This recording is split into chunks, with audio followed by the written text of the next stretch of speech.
World के 200 snipers में से एक नाम आपका आता है। 26 वीक की ट्रेनिंग होती है। हम लोग इजराइल गए। नाइक के अंदर आपको कैसे फायरिंग करना है, आप 100 मीटर पर हो, छोटी सी एक मोमबत्ती नीचे जली हुई है, उस मोमबत्ती को देख के आपको अपने टारगेट को खत्म करना है। इंस्ट्रक्टर क्या करेगा, एक विसल होगा, आपको हॉलिस्टर खोलना है, पिस्टल निकालना है, पिस्टल को कॉक करना है, चौथे सेकंड में दोबारा विसल बज जाएगा। सिर्फ इस 4 सेकंड में आपको उस आदमी के हेड पर शूट लगना चाहिए। Lucky Bisht. 139 sniper kills. Roy Jain, NSG Commando, Sniper. आपको जेल भी जाना पड़ा था। राजू पारगाई और अमित आर्य केस पर। ये दोनों कौन थे? दोनों एक बड़े गैंगस्टर्स हैं। जब इनकी किलिंग हुई तो एक ही गोली से दोनों आदमी मरे हैं सर, सिंगल बुलेट से। कंटिन्यू जेल ट्रांसफर हो रही थी मेरी, तो एक जेल में मैं पहुंचा, वो पावरफुल जेलर बोला कि लक्की, मेरी जेल में एक छोटा सा भगदड़ होती है, 2-3 लोग मर जाते हैं। इनडायरेक्ट तरीके से थ्रेट दिया उसने मुझे, कुछ कहना है तुम्हें? मैंने कहा मुझे आदमी को मारने में सिर्फ 2 से 3 सेकंड लगते हैं। शाम को उसने मेरा ट्रांसफर कर दिया है। मेरे जेल जाने से पहले पूरे नॉर्थ को ये पता चल गया था कोई आ रहा है करके। आप सिक्योरिटी ऑफिसर रह चुके हो प्राइम मिनिस्टर की, क्या होती है वो पोजीशन? जब मैं एनएसजी कवर में हुआ करता था, एनएसजी कवर का काम है mobile security. Yogi Adityanath sir के पास भी एनएसजी कवर है। जब भी योगी सर अपने घर से निकले ना, दोबारा उनके घर तक छोड़ने की जिम्मेदारी एनएसजी कवर की है। इंदिरा गांधी के साथ हुआ, उनके बॉडीगार्ड्स के थ्रू शूट आउट कर दिया था, राइट? नहीं, इंदिरा गांधी को बताया था सर, वार्न किया था क्या कि आप अपनी सिक्योरिटी हटाओ, थ्रेट है। उन्होंने नहीं चेंज किया। सीक्रेट सर्विस ऑपरेट कैसे करती है? एक एजेंट अपने देश को छोड़ेगा, पकड़ा गया तो सजाए मौत, और देश डिनाई कर देगा। आज का पॉडकास्ट स्टार्ट करने से पहले मेरी एक रिक्वेस्ट है। 77% लोग जो हमारा पॉडकास्ट देखते हैं वो हमें सब्सक्राइब नहीं करते। सो प्लीज़, अगर हमारे पॉडकास्ट या इस चैनल से आपको कभी भी थोड़ी वैल्यू मिली है तो हमारे चैनल को सब्सक्राइब कर लीजिए, क्योंकि आपका एक सब्सक्राइब हमारी पूरी टीम को बहुत मोटिवेट करता है। एंड मैं आपसे प्रॉमिस करता हूँ कि in return of this subscribe मैं इससे भी बेहतर और ज़्यादा मेहनत से कंटेंट एंड बेटर से बेटर गेस्ट आपके लिए लाता रहूँगा। Enjoy the show. वर्ल्ड की टॉप 200 स्नाइपर शूटर्स की एक लिस्ट है, उसमें सिर्फ एक ही इंडियन का नाम है। That is our today's guest Lucky Bisht. ये एक इंडियन सीक्रेट सर्विस एजेंट रह चुके हैं, ये फॉर्मर रॉ एजेंट रह चुके हैं, ये फॉर्मर एनएसजी कमांडो हैं, एंड ये पर्सनल बॉडीगार्ड रह चुके हैं to the top of the top politicians in the country, including PM prime minister Modi and chief minister Adityanath Yogi ji. इनसे हमने बात करी है कि इंडियन सीक्रेट सर्विस एंड रॉ एजेंसीज काम कैसे करती हैं, कैसे सीक्रेट मिशंस को कंडक्ट किया जाता है, इंडिया में Z+ सिक्योरिटी किन्हें मिलती है, इंडियन जेल्स की रियलिटी क्या है, इंडियन सीक्रेट सर्विसेज जो होते हैं वो किस तरीके से ऑपरेट होते हैं, कैसे किसी जेल में स्मगलिंग होती है।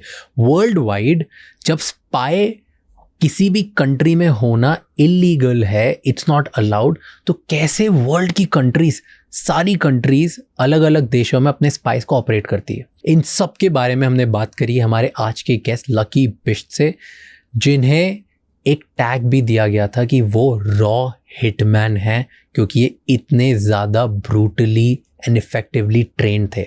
ये इंडिया के कुछ गिने चुने स्पेशल कमांडोज में से एक थे, जिन्हें इंडिया से इजराइल भेजा गया था फॉर ट्रेनिंग। एंड उस 2.5 साल की ट्रेनिंग में ये इतने ज़्यादा एक्सपर्ट हो गए कि अकॉर्डिंग टू हिम इन्हें ये सिखाया गया था कि 4 सेकंड के अंदर विदाउट एनी वेपन कैसे एक एनिमी को मारा जा सकता है। इन सब के बारे में हमने आज के एपिसोड में बात करी है। Enjoy the show. It's very important to understand how things work at a global level. But before you do that, Raj Shamani clips and Raj Shamani shorts को जाके सब्सक्राइब कर लो, क्योंकि वहाँ पर हम इस बड़े एपिसोड की छोटी छोटी क्लिप्स डालते हैं ताकि आप कम समय में ज़्यादा से ज़्यादा इन्फॉर्मेशन ले पाएँ। एंड इस पूरे एपिसोड का ऑडियो एक्सपीरियंस स्पॉटिफाई पर अवेलेबल है, जहाँ पर जाके आप हमें फॉलो कर सकते हैं। Enjoy the show.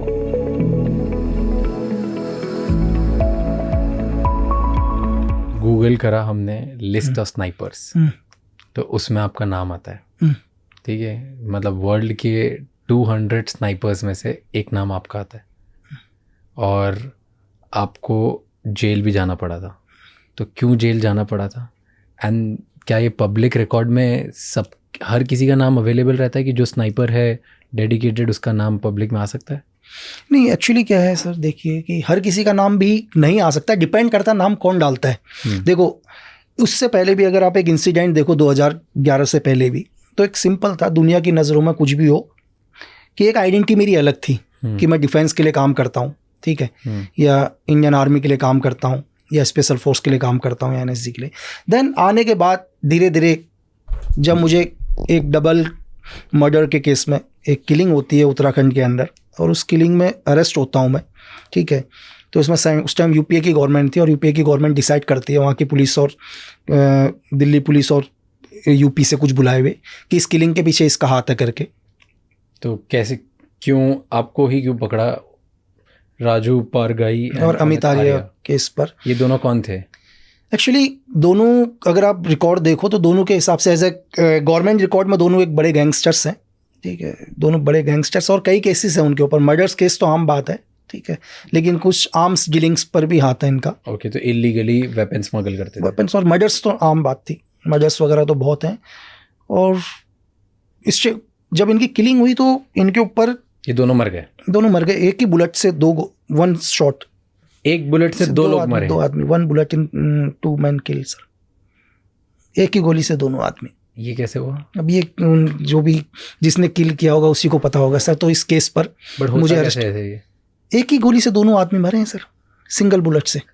कैसे होता है, मतलब व्हाट इज पॉसिबल? अच्छा, पीएम एक ही कि जिसने भी मारा है, जिस शूटर्स ने भी मारा है इसको, जिस आदमी ने भी, उसने ऐसा एम लिया कि उसे दोबारा ना मारना पड़े 2 गोली। उसने इस टाइप का डायरेक्शन बनाया है कि वो एंगल लिया है कि एक ही साथ दोनों का हेड जाना चाहिए करके, दोनों के हेड एक साथ एक ही गोली से। और कैसे पॉसिबल है? मान लो अगर ये 2 लोग हैं तो सामने से दोनों नहीं, तो फिर वो एंगल वैसा लेगा ही नहीं ना सर, साइड से रहते। एज ए थ्योरी के हिसाब से अगर जैसे मैं स्नैपर हूं, तो एग्जांपल के लिए आप और मैं बैठा हूं, ये मैं और आप हैं अभी सामने, एक दूसरे के सामने बैठे हुए। अगर कोई स्नैपर होगा, अगर मेरी थ्योरी के हिसाब से अगर कोई चलता है, तो 100% या तो आपके बैक से मुझे मारेगा या मेरे बैक से आपको मारेगा, दाएं बाएं से नहीं मारेगा, ठीक है। क्योंकि एक गोली मारने के बाद तो रीलोड करेगा, तो इतनी देर में मैं रेडी हो जाऊंगा, सेकंड्स के फर्क में। तो उसने जो भी एंगल बनाया है, या तो आपके 360 डिग्री बैक पर बनाया उसने, ठीक है, या मेरे 360 बैक पर बनाया, तो जो भी उसने पॉइंट रखा, उसने दोनों का हेड एक ही गोली से पॉइंट रखा है सर। तो उस हेड से फिर इस हेड से पार एक ही, तो ये एक की अगर आप तो पावरफुल स्नाइपर नहीं, गोली बहुत पावरफुल है सर। गोली के अंदर क्या होता है, आपको डिपेंड करता है गोली का रेंज क्या है। हर गोली का अपना रेंज होता है दुनिया के, ठीक है। आप एक पिस्टल से फायर करते हैं तो पिस्टल का रेंज है 15 मीटर सर। 15 मीटर पर मेरी तरफ से आप 12 सर भी लेके आ जाओगे तो 12 सर भी उड़ा देगा, वो पार कर जाएगा। अच्छा। AK-47 है, 300 गज रेंज है उसका। 300 गज में मुझे लगता है अगर हम 15 आदमी भी खड़े होंगे तो 15 को पार कर देगा सर। बट एक ही शर्त होनी चाहिए कि गोली आपके बोन में टच नहीं होनी चाहिए सर, क्योंकि बोन बहुत मजबूत होता है। बोन को गोली नहीं पार कर पाती, एकदम से तोड़ देगी, पार नहीं कर पाएगी। एक बुलेट से 2 लोगों को मार दिया, 2 लोगों को, दोनों टॉप गैंगस्टर्स, दोनों टॉप। कई केसेस, तो फिर कभी केस प्रूफ नहीं हुआ सर। तो इसके चक्कर में आपको जेल में डाला? मुझे उठाया इस केस के ऊपर क्या कि ये किलिंग भाई आपने करी है? मैंने करी है किलिंग, ठीक है। लेकिन किलिंग के लिए भाई उस टाइम यूपीए गवर्नमेंट एक ही चीज थी कि यार भाई किलिंग का कोई मोटिव तो होना चाहिए। क्यों मारूंगा? चलो एक कोई मतलब नहीं, हम कहीं जानते ही नहीं, लेकिन मारेगा क्यों आदमी? लेकिन सबसे बड़ी दिक्कत यूपीए गवर्नमेंट के लिए यही आ गया, किलिंग का रीजन क्या डालें करके, ठीक है, कि रीजन क्या डालें किलिंग का। बट क्या मतलब 1000 लोग और मार सकते थे, आपको ही क्यों उठाया? कुछ तो मिला होगा, कुछ तो प्रूफ हुआ होगा कि नहीं बस शक के दायरे में उठा दिया। एक्चुअली क्या हुआ कि जिस क्राइम सीन पर उनकी डेड बॉडी मिली, उसी क्राइम सीन पर एक हॉलिस्टर मिला उनको। हॉलिस्टर मतलब पिस्टल जिस पर रखी जाती है, हाँ, ठीक है। और मेरी गन का जो लाइसेंस, मेरे पास जो गन है सेम उसी शेप की है, उसी साइज की गन है जो हॉलिस्टर आता है। और दूसरी चीज कि वहां की कुछ इंटेलिजेंस वगैरह को इनपुट ये लगा कि ये शॉट 100% उसके अलावा किसी का नहीं है। पहली चीज कि मतलब इस टाइप का शॉट और कोई एरिया में उन्होंने नहीं सिर्फ ले एक ही चीज बोला था, मतलब जिसने मेरे को अरेस्ट किया, जिस आईपीएस ने अरेस्ट किया, मुझे एक ही चीज बोलता है, देख कि मैं तुझसे ये नहीं पूछ रहा हूँ कि तूने मारा, मैं तुझसे ये नहीं पूछूंगा। बोला मुझे मालूम है तूने ही मारा है, मुझे सिर्फ ये जानना है तूने क्यों मारा है। और क्यों ऐसा बोला? उसने एक ही क्वेश्चन किया, बोला कि ये शॉट तेरे अलावा दुनिया में किसी ने मारा ही नहीं है। उसका एक ही क्वेश्चन था सर। उसने बोल दिया मैं तेरे से ये नहीं पूछूंगा कि तूने मारा है या नहीं मारा, मैं तुझसे सिर्फ ये पूछ रहा हूँ तूने क्यों मारा, ये तेरे अलावा किसी और का किलिंग है ही नहीं। तो 3 दिन तक रिमांड में रखा, 36 घंटे तक, वो भी बिना मतलब बताए गवर्नमेंट को, बिना कोर्ट अलाउ नहीं है किसी को भी। आप 24 आवर्स से अपनी कस्टडी में नहीं रख सकते, इलीगली 36 घंटे तक अपनी कस्टडी में रखा। एक ही क्वेश्चन कि क्यों मारा। तो फिर आपको जेल में ले गए। फिर जब उनको कुछ नहीं लगा तो क्या मोटिव लगाएं करके, मोटिव भी तो चाहिए ना। अगर दुनिया के अंदर क्या है सर, 302 क्या है और 304 क्या है, 302 और 304 में क्या फर्क है? अगर कोई, जरूरी नहीं कि हर किलिंग 302 ही हो। क्या होता है 302 और 304? 302 क्या है, अभी आप और मैं यहाँ बैठे हैं और मैं एकदम से क्या करता हूँ, अभी आपको ये उठाता हूँ और मार देता हूँ, आपकी डेथ होती है। ये जाएगा, ये कोर्ट में 302 ही लगेगा अभी मेरे ऊपर। जो एक FIR दर्ज होगी, चार्जशीट होगी, वो 302 की ही दर्ज है, क्योंकि मेरे कहने से आप मरे हो। लेकिन कोर्ट में ये प्रूफ हो जाएगा कि जब मैं यहाँ पर आपसे पॉडकास्ट करने आया था, मेरा इरादा आपको मारने का नहीं था, मैं तो पॉडकास्ट करने आया था यहाँ पर, ठीक है। तो रैंडमली कुछ ऐसा हुआ कि मुझे गुस्सा आया और मैंने आपको मारा और आप मर गए, तो ये हत्या हुई, लेकिन गैर इरादन हत्या हुई। ओके, मतलब अनइंटेंशनल। मेरा इंटेंशन तो नहीं था ना पहले से, लेकिन यहाँ पर हो गया। तो ये 304 है। तो 304 में आदमी को लाइफ टाइम नहीं है, 3 साल से लेकर 10 साल की सजा है, लेकिन किसी आदमी का इंटेंशन ही आपको मारने का है, तो वो 302 है। 302 है ना सर, मोटिव। 30 का जो सबसे इंपॉर्टेंट चीज़ है, वो मोटिव क्या है मारने का। अगर मैं घर से ये सोच के आया हूँ कि मुझे आपको मारना है, तो 302 है ना, लेकिन वो क्यों है आपको ये भी प्रूफ करना पड़ेगा क्यों, या तो मैं पागल तो नहीं हूं ना। तो कोई ना कोई तो रीजन देना पड़ेगा ना। क्या आपको मोटिव से आपको डाला अंदर? मोटिव था ही नहीं उनके पास कुछ भी, तो इसलिए छोड़ दिया। बस लास्ट में छोड़ने में भी 4 साल लग गए सर। तो 4 साल आप जेल में थे? 4 साल जेल में थे, लगा लो तारे और चांद नहीं देखे 4 साल में। और क्या किया आप अंदर जेल में गए? जेल में क्या करेगा आदमी 6x6 के कमरे में। कैसा होता है, क्या होता है सीन? छोटा सा, जितना आप और मैं जो बैठे हुए हैं, सेम इतना ही बड़ा कमरा है बस। हर इंसान को एक मिलता है? नहीं, एक नहीं मिलता। हर इंसान तो एक कमरे में 200 लोग रहते हैं। बस कुछ लोगों के लिए खासियत है कि उन्हें एक ही मिलता है, इनको इंसान भी मत दिखाओ।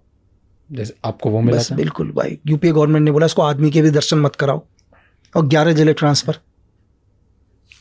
एक करके बात करते हैं इस पे, एक डिटेल बहुत जरूरी है, ठीक है। तो आप जेल में गए? जेल में गए और इतना सा रूम में अकेले आप ही थे? 6x6 के कमरे। तो वहाँ पे काला था, मतलब वहाँ पे सनलाइट भी नहीं होती, ऐसा कुछ नहीं होता, कुछ भी नहीं, एक दरवाजा है बस लोहे का। तो ऐसे, और वही बहुत अंदर जाकर, बहुत अंदर। तो वहाँ सनलाइट भी अलाउड? कुछ सनलाइट, वो तो सनलाइट आपको सुबह 7 बजे खोलेंगे वो लोग। 7 बजे खोलने के बाद 2-3 घंटे आपको निकालेंगे, फिर दोबारा अंदर डाल देंगे, बस इतना ही है। तो बाकी लोग पूरे दिन बाहर रहते हैं? बाकी लोग तो बाहर रहते हैं। तो स्पेशल कुछ लोगों के लिए अंदर। तो आपको स्पेशली ऐसे डाला? स्पेशली बिल्कुल 6x6 के कमरे में। ओके। वो भी और हरासमेंट करने के लिए कि नहीं, और हरासमेंट करो। कैसे? क्योंकि कोई दोस्त है वो मिलने आने वाला है। एग्जाम्पल के लिए कि मुंबई में अंधेरी में रखा है और अंधेरी में आप ही आ गए मुझसे मिलने के लिए। अब आप भी मुझसे ना मिलने आओ तो इसको एक काम कर दो, इसको गुजरात भेज दो और दूर कर दो, ताकि इससे मिलने वाला भी ना आ पाए कोई हफ्ते में, महीने में एक। और मेंटली टॉर्चर। तो कोई मिलने नहीं आ पाता था आपको? इतनी दूर कहाँ आएगा मिलने के लिए? कहाँ पे थे आप? अलग अलग 11 जेलें ट्रांसफर। 11 जेल। सबसे पहले घर के नज़दीक वाली जेल में नैनीताल जेल, फिर नैनीताल से हल्द्वानी जेल, हल्द्वानी से अल्मोड़ा जेल, अल्मोड़ा से पौड़ी जेल, पौड़ी से टिहरी जेल, टिहरी से फिर देहरादून जेल, फिर हरिद्वार से सर्कल कंटिन्यू घुमाते रहे। तो अब आपको जेल में डाला, तो जेल में और क्या होता है? जैसे एक तो आपको बंद रखते हैं, फुल टाइम वहीं पे रखते हैं और 4 साल वहीं रखा। और मेंटली टॉर्चर क्या होता है? मेंटली टॉर्चर एग्जांपल के लिए कि कोई मिलने वाला आया है, मिलने ही नहीं देंगे, सीधा बोल देंगे भाई। अब क्या बोलेंगे, आप ही आए मिलने के लिए फॉर एग्जांपल, यार चलो मिल लेते हैं यार, अपना दोस्त है। मेरे को बताएंगे नहीं, आपको बोलेंगे कि ठीक है वेट करो, हम पूछ रहे हैं। आपका वो आधार कार्ड की फ़ोटो स्टेट ले जाएंगे, उसको वहीं होल्ड करके रखेंगे। वो बोलेंगे मिलना नहीं चाह रहा है। आप और गुस्सा कि यार मैं एक तो इतनी दूर से मिलने आया हूँ करके, है ना, अपना जो टाइम खराब करके आया हूँ ना, 2 घंटे 3 घंटे के रास्ते से मिलने आया हूँ, साला मिल नहीं रहा, अगली बार से मिलने भी नहीं आऊँगा। और मेरे को कभी बताएंगे नहीं आप मिलने आए थे करके। तो ऐसे बहुत लोग साथ, बहुत बिल्कुल। ठीक है। तो एक ये क्या, फिर जब जेल में अंदर जाते हो तो जेल में अंदर थ्रेट नहीं था? थ्रेट क्योंकि वहाँ पर भी तो बदतमीजी करते हैं लोग। नहीं बिल्कुल, थ्रेट जेल में होता है। मैंने जैसे हम लोगों ने मूवीज में देखा और सुना है। डिपेंड करता है सामने वाला कौन है सर। नहीं, जैसे जेल में, हाँ मतलब यूजुअली जो नए लोग जाते हैं जेल, बिल्कुल 100%, तो उनके साथ 2-3 मेन होते हैं। एक तो सबसे पहले पैसा मांगा जाता है 100%, बिल्कुल। कि अंदर जाते हो प्रोटेक्शन मनी, अगर आपने पैसा नहीं दिया तो आपको मारा जाएगा बहुत, दैट इज फर्स्ट। सेकंड आपके साथ होता है कि सेकंड है बुली करते हैं ज़बरदस्ती, आपसे काम कराया जाता है, ऐसे काम कराए जाते हैं जो आपको नहीं करना। ड्रग्स वगैरह के काम करो, इधर उधर से चीज़ें लेके आओ, किसी को भी मारो, दूसरों को मारो, जाके आप दूसरों के आदमी बन जाओ। और तीसरा रेप, बिल्कुल, कि वहाँ के जो दादा पहलवान टाइप लोग होते हैं वो नए लड़कों के साथ, नए लोगों के साथ रेप करते हैं जबरदस्ती, राइट? ये 3 टाइप के थ्रेट्स यूजुअली बहुत ज़्यादा होते हैं। बहुत, बिल्कुल बिल्कुल। तो पहला बात करते हैं, पैसे के लिए किसी ने थ्रेट नहीं लगाया? इसका मैं आपको बताता हूँ। जैसे कि मेरे जेल जाने से पहले पूरे नॉर्थ को ये पता चल गया था कोई आ रहा है करके। पूरा, मैं जेल 3 दिन के बाद जा रहा था, लेकिन पूरा नॉर्थ इंडिया को ये पता चल गया था कि कोई जेल आ रहा है करके, है ना? वो सिर्फ ये देखना चाह रहे थे है कौन पहले, तो जो भी बड़े बड़े गैंगस्टर्स थे, ठीक है, वहाँ के सबसे पता था कि कोई पूरा क्यों कोई ऐसे? कौन सब उस टाइम यूपीए गवर्नमेंट पावर में, यूपीए गवर्नमेंट पावर में एक आदमी जिसने हत्याओं पर हत्याएं कर रखी हैं, दूसरा उसका स्टूटर दबा के हत्या कर रखी है, आर्म्स की उनकी पूरी डीलिंग चलती है नेपाल से, डायरेक्ट स्टेट के क्या कहते हैं बड़े मिनिस्टर से लेकर सेंटर के मिनिस्टर होगा उनके हाथ, उनको किसी ने मार दिया सर, जो वो कैसा होगा मारने वाला, नहीं समझे वो, उसको देखने के लिए। दूसरा, पूरे न्यूज़ों के अंदर लोगों को पता ही नहीं है क्या है, हर न्यूज़ वाले अपना अलग बोल रहे, एक न्यूज़ वाला बोल रहा है तो ब्लैक कैट कमांडो है करके, दूसरा बोल रहा नहीं स्पेशल फोर्स का आदमी है, तीसरा बोल रहा नहीं कि क्या कहते हैं अपने अलके अडवाणी का सिक्योरिटी ऑफिसर है, चौथा बोल रहा सीक्रेट सर्विस में है। दुनिया को तो यही भ्रम ये है कौन करके, लेकिन आपका नाम हर जगह चल रहा है, हर जगह नाम, हर जगह, मतलब लोग सिर्फ देखने की बिश्त चल रहा था, लोग सिर्फ देखने के लिए तरस रहे थे कि है कौन करके, इतना कि कौन है करके, है ना? मतलब कि कोई अपनी जेल में रखने 11 जिला क्यों ट्रांसफर, कि जेलर मार साहब इसको मैं अपनी जेल नहीं रखूंगा करके, ये क्यों आया ये भी नहीं पता अभी तो। अच्छा, तो 3 दिन से माहौल बना हुआ था कि जेल सिर्फ लोग तरस, मतलब ये है कौन करके, जो बड़े बड़े गैंगस्टर हैं ये है कौन। दूसरी चीज, बड़े गैंगस्टर की साला कहीं अंदर तो कोई गेम नहीं होने वाला, पहली चीज सब उसमें डर थे, उसमें कि भाई कोई और प्लान तो नहीं है सीक्रेट सर्विस का। दूसरा, जेलर को सुप्रीडेंटेंट को मेरी जेल में रखूंगा, साला किसी को और को तो गिराने नहीं आ रखा अंदर कि मेरी भी नौकरी जाए करके, एक तो वो रखने के लिए तैयार नहीं, ठीक है। दूसरा, जेल का सबसे वो अलग, सिर्फ लोग, मतलब लोग जेल में भी ऐसे देख रहे हैं जैसे कोई एलियन आ रखा है करके, है ना? कोई एलियन आ रखा है कि ऐसा कौन है करके। ये लगा लो कि एक दिन मैं सिर्फ मेडिसिन लेने गया, मुझे शाम को थोड़ी दवाई चाहिए थी, है ना? तो दवाई मिलने में भी 1 घंटा लगता लाइन। मैंने सिर्फ बोला कि दवाई लेने चाहिए, सुप्रीडेंटेंट तक मैसेज पहुंचाया, 2 पुलिस वाले 7 भेजे, वहाँ लंबी लाइन लगी, सबको हटा के एक दवाई दो करके, कि ज़्यादा देर इसको रोकना नहीं है इधर करके, कहीं दवाई लेना तो बहाना नहीं है करके लोगों का। बट वहाँ के कभी किसी जेलर ने कभी तो अपना पावर दिखाया होगा, थ्रेट दिया होगा। कंटिन्यू जेल ट्रांसफ़र हो रही थी मेरी, जेल पर जेल ट्रांसफ़र। तो एक जेल में मैं पहुंचा तो सुबह एक हेड कांस्टेबल आया मेरे पास, बोला सुप्रीडेंटेंट सर बुला रहे हैं। मैंने कहा ठीक है। गया मैं, जाने के बाद बैठा हो, वो पावरफुल जेलर बोला कि लक्की, पढ़ते बोला देख मेरी जेल में बहुत डिसिप्लिन चाहिए होता है मेरे को। बोला ये सीक्रेट सर्विस नहीं है, स्पेशल फोर्स नहीं है, यहाँ मेरा कानून चलता है ना? क्योंकि उसने देख लिया था ऑलरेडी इसके 6 या 7 ट्रांसफ़र हो रखे हैं, तो कोई जेलर इसको रखने के लिए रेडी नहीं है, ठीक है। और एक्चुअली क्या होता है, कभी भी कोई जेलर कभी नहीं चाहता कि कोई गैंगस्टर, कोई क्रिमिनल, एनीवन कोई भी उसकी जेल से चला जाए, क्योंकि उसके ऊपर भी बात है ना यार, कि आपकी जेल के अंदर आप 5000 लोगों को रख रहे हो, एक आदमी को आप कंट्रोल नहीं कर पा रहे हो, तो उसका मतलब आप सक्षम नहीं हो कि एक आदमी को आप नहीं सही कर पा रहे हो करके। तो कोई नहीं चाहता कि उसकी जेल से कोई जाए, हर जेलर चाहता मेरी जेल में दुनिया का कोई भी आ जाए, मेरी जेल में रह ले, क्योंकि जाएगा तो उसकी दिक्कत है ना, उसको झेल नहीं पाया तो बड़े को क्या झेलेगा। तो उसने बोला कि यही चीज़ कि भाई मेरी जेल में डिसिप्लिन ये वो चीज़ है, और बोला बाकी जेलों जैसा यहाँ नहीं चलेगा। और बोलता एक चीज़ और है मेरी जेल में खास, तो मैं भी सुन रहा, मैंने कहा से, बोला मेरी जेल में एक छोटा सा भगदड़ होती है और उस भगदड़ में 2-3 लोग मर जाते हैं। तो इनडायरेक्ट तरीके से थ्रेड दिया उसने मुझे, ठीक है। तो मैं खड़ा, फिर बोला हाँ ठीक है, बोला कुछ कहना है तुम्हें? तो मैं उसको देखा यार, मैं तो समझ ही गया ये तो थ्रेट ही है करके। मैंने कहा सर कि मुझे नहीं पता, मैंने कहा कि आदमी को मरने में कितना टाइम लगता है। मैंने कहा कोई बहुत तंदुरुस्त आदमी होगा, मतलब फिट, अगर उसका गला भी दबाएंगे तो मैंने कहा शायद 1 मिनट जिंदा रह ले, 50 सेकंड रह ले, है ना। मैंने कहा सर कि मैंने कहा मुझे आदमी को मारने में सिर्फ 2 से 3 सेकंड लगते हैं, बस वो मेरे रेंज में आना चाहिए। और मैंने कहा अब अगर तेरी जेल में कोई मर गया तो 302 में तुम भी मेरे साथ ही आओगे अंदर। अब वो मेरे को यूँ देखा चीज़ें करके, तो उसको भी लग गया कि मैंने क्या बोला करके, क्योंकि वो मुझे थ्रेट दिया। तो मैंने कहा यार भाई तुम मुझे थ्रेट मत दो, है ना, तुम मुझे मत दो थ्रेट भाई, क्योंकि तो मुझे क्या दिखाओगे यार, जेल 6x6 के कमरे, है ना। मैंने मौत से भी बदतर वक्त में जी के गुजार के आया हूँ, बहुत बुरा, है ना। मैं ऐसी ऐसी जगह रहकर आया हूँ कि कई बार लगता था कि अगर सच में ईश्वर है तो यार ये गोली लग जाए करके। मतलब ऐसे भी लाइफ में ऑपरेशन रहे कि इतना परेशान हो गए हैं ना, लगता था कि 1 सेकंड के लिए गोली पड़ जाए तो वो ज़्यादा बेटर है इस लाइफ से। तो वो लाइफ हम जी के आए हैं, तो यार ये क्या दिखाएगा करके, है ना। तो भाई वो यूँ देखा और कुछ नहीं, शाम को ही उसने मेरा ट्रांसफ़र कर दिया यार, शाम को ही ट्रांसफ़र कर दिया। और ट्रांसफ़र भी कब किया, जब सारे दरवाजे बंद हो गए, शाम को ट्रांसफ़र।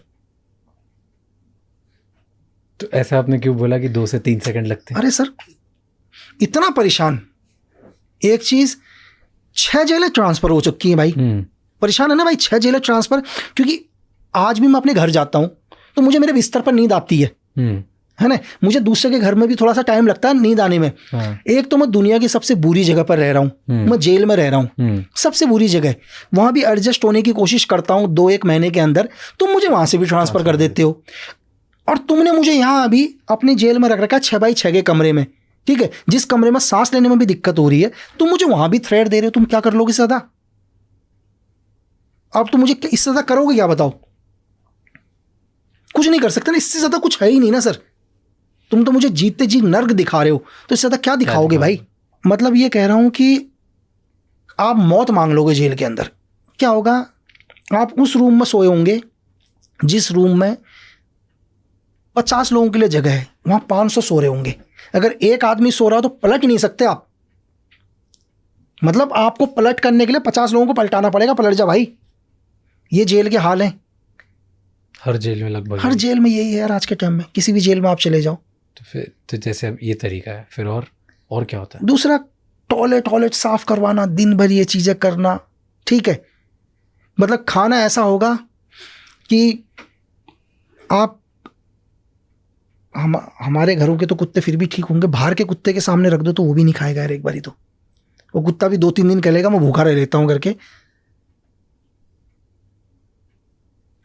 पैसा चीज़ है, कितना पैसा लाएगा आदमी? ज़बरदस्ती फ़ोन करवा लेंगे उससे, ठीक है। अब क्या करे बेचारा, फ़ोन करवाएंगे, हाँ भाई एक काम कर, 50,000, 1 लाख, 10 लाख, जिसकी जैसी औकात है पैसा मांग लेंगे उससे। सबका बैकग्राउंड सबको पता सबका बैकग्राउंड सबको पता होता। नहीं होगा ब्लेड मरवा देंगे चेहरे पर 2 मिनट में। वो रख रखे उन्होंने टूटन सारे के सारे, जा उसके ब्लेड मार दे, एक ब्लेड मार देगा। अच्छा, जेल के अंदर आपको किसी ने मार भी दिया, आप कंप्लेन कहाँ करोगे? चलो बाहर अगर आपको कोई परेशान कर रहा है तो कंप्लेन तो पुलिस में करोगे ना आप। अब जेल में कंप्लेन कहाँ करोगे सर? तो मुझे तो लगता था कि साला सबसे भ्रष्ट हिंदुस्तान में ये है। मुझे जेल पता चला तो मुझे लगा इससे ज़्यादा भ्रष्ट कोई है ही नहीं। क्या आपको लगता है कि जेल के अंदर, तिहाड़ के अंदर भी एक खैनी का पैकेट 1500 रुपये में बिक रहा है? क्या बिना जेल प्रशासन की मर्जी के वहाँ जा रहा होगा? क्या जेल के अंदर एक मोबाइल फ़ोन जेल के अंदर 10-10 लाख रुपए का मोबाइल फ़ोन जा रहा है, क्या परमिशन के बिना जा रहा होगा? आप बताओ कि भाई, क्या जेल में जैमर्स लगे हुए हैं, सब कुछ लगा हुआ है, फिर भी आपकी जेल से थ्रेट जा रहा है?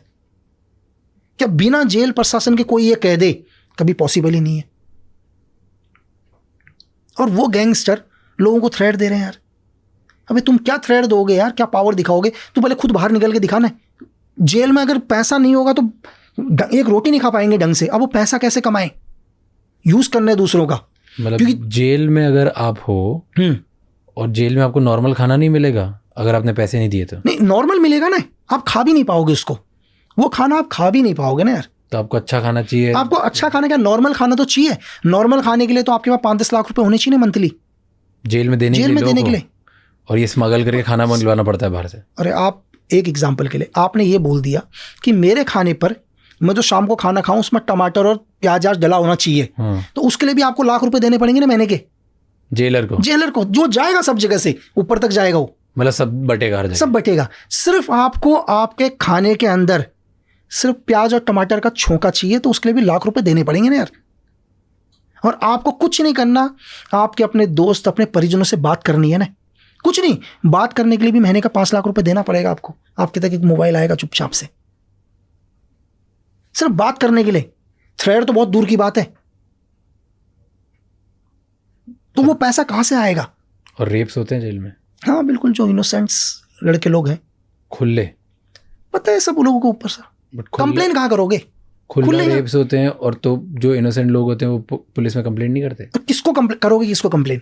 जेलर को। अरे जेल, वो तो पूरा प्रशासन एक ही है ना। वो चाहेंगे तो उनकी मर्जी के बिना तो सुई भी नहीं हिलेगी ना। मैंने आपको क्या बोला?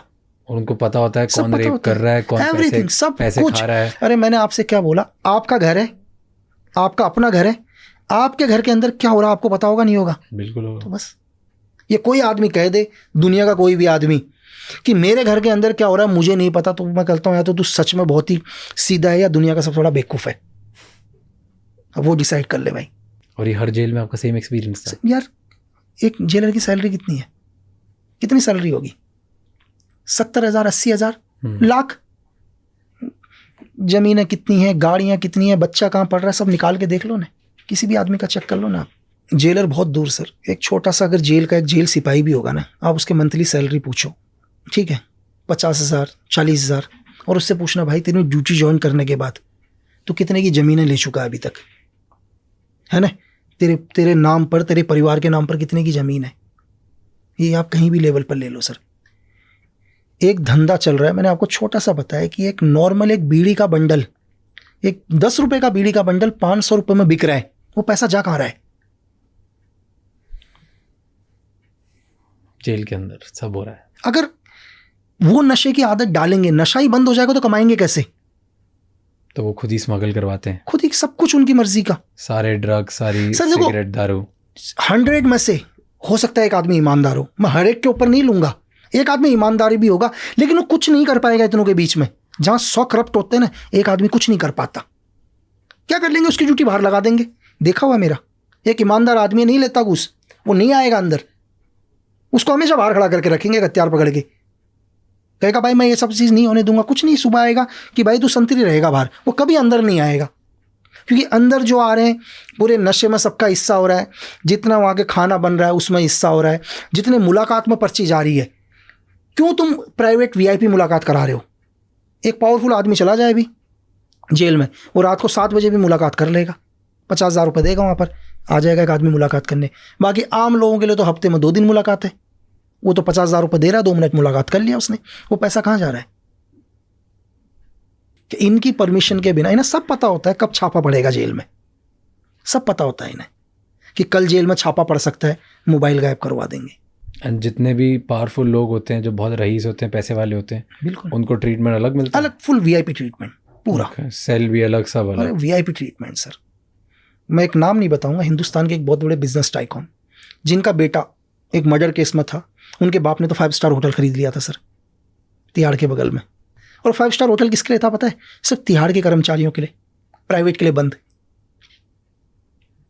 अब क्या लोगे और बताओ? और वहाँ उनका बेटा वहाँ रुकता था? नहीं, बेटा नहीं रुकता था, बेटे को जेल में अच्छे खाना मिले करके उनके लिए 5 स्टार होटल फ्री था जेल स्टाफ के लिए।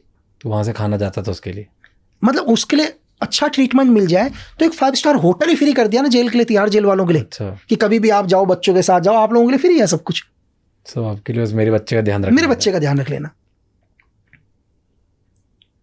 एक दिन के जो बड़े बड़े बिजनेसमैन के लोग जाते हैं, एक दिन के 20-20 लाख रुपए लेते हैं जेल के अंदर। जेल की। इतना तो मुझे नहीं लग रहा कि दुनिया के किसी 5 स्टार होटल का कमरा भी इतना महंगा होगा करके, है?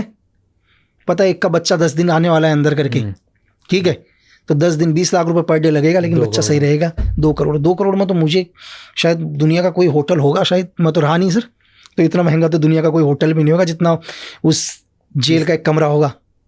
20 लाख रुपए का मैंने कोई स्वीट भी नहीं सुना। तो आप सोच लो, और कमरा 20 लाख रुपए का है। हिंदुस्तान का सबसे महंगा कमरा 5.5 लाख रुपए तो का। सोचो, बस तुम्हारे बच्चे को सेफ रख लेंगे, बच्चे के साथ कुछ गलत नहीं होगा, वो सेफ अकेला रहेगा।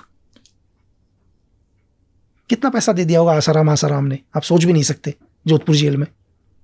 हाँ, VIP ट्रीटमेंट भी रहते हैं। बिल्कुल 100%। नहीं तो आसाराम को तो रातों रात गैंगस्टर सारा पैसा मांग लेंगे रातों रात। आप छोड़ के देख दो 10 मिनट के लिए आसाराम को गैंगस्टरों के साथ, बिल्कुल वो तो आधी प्रॉपर्टी ले लेंगे आसाराम की बाहर।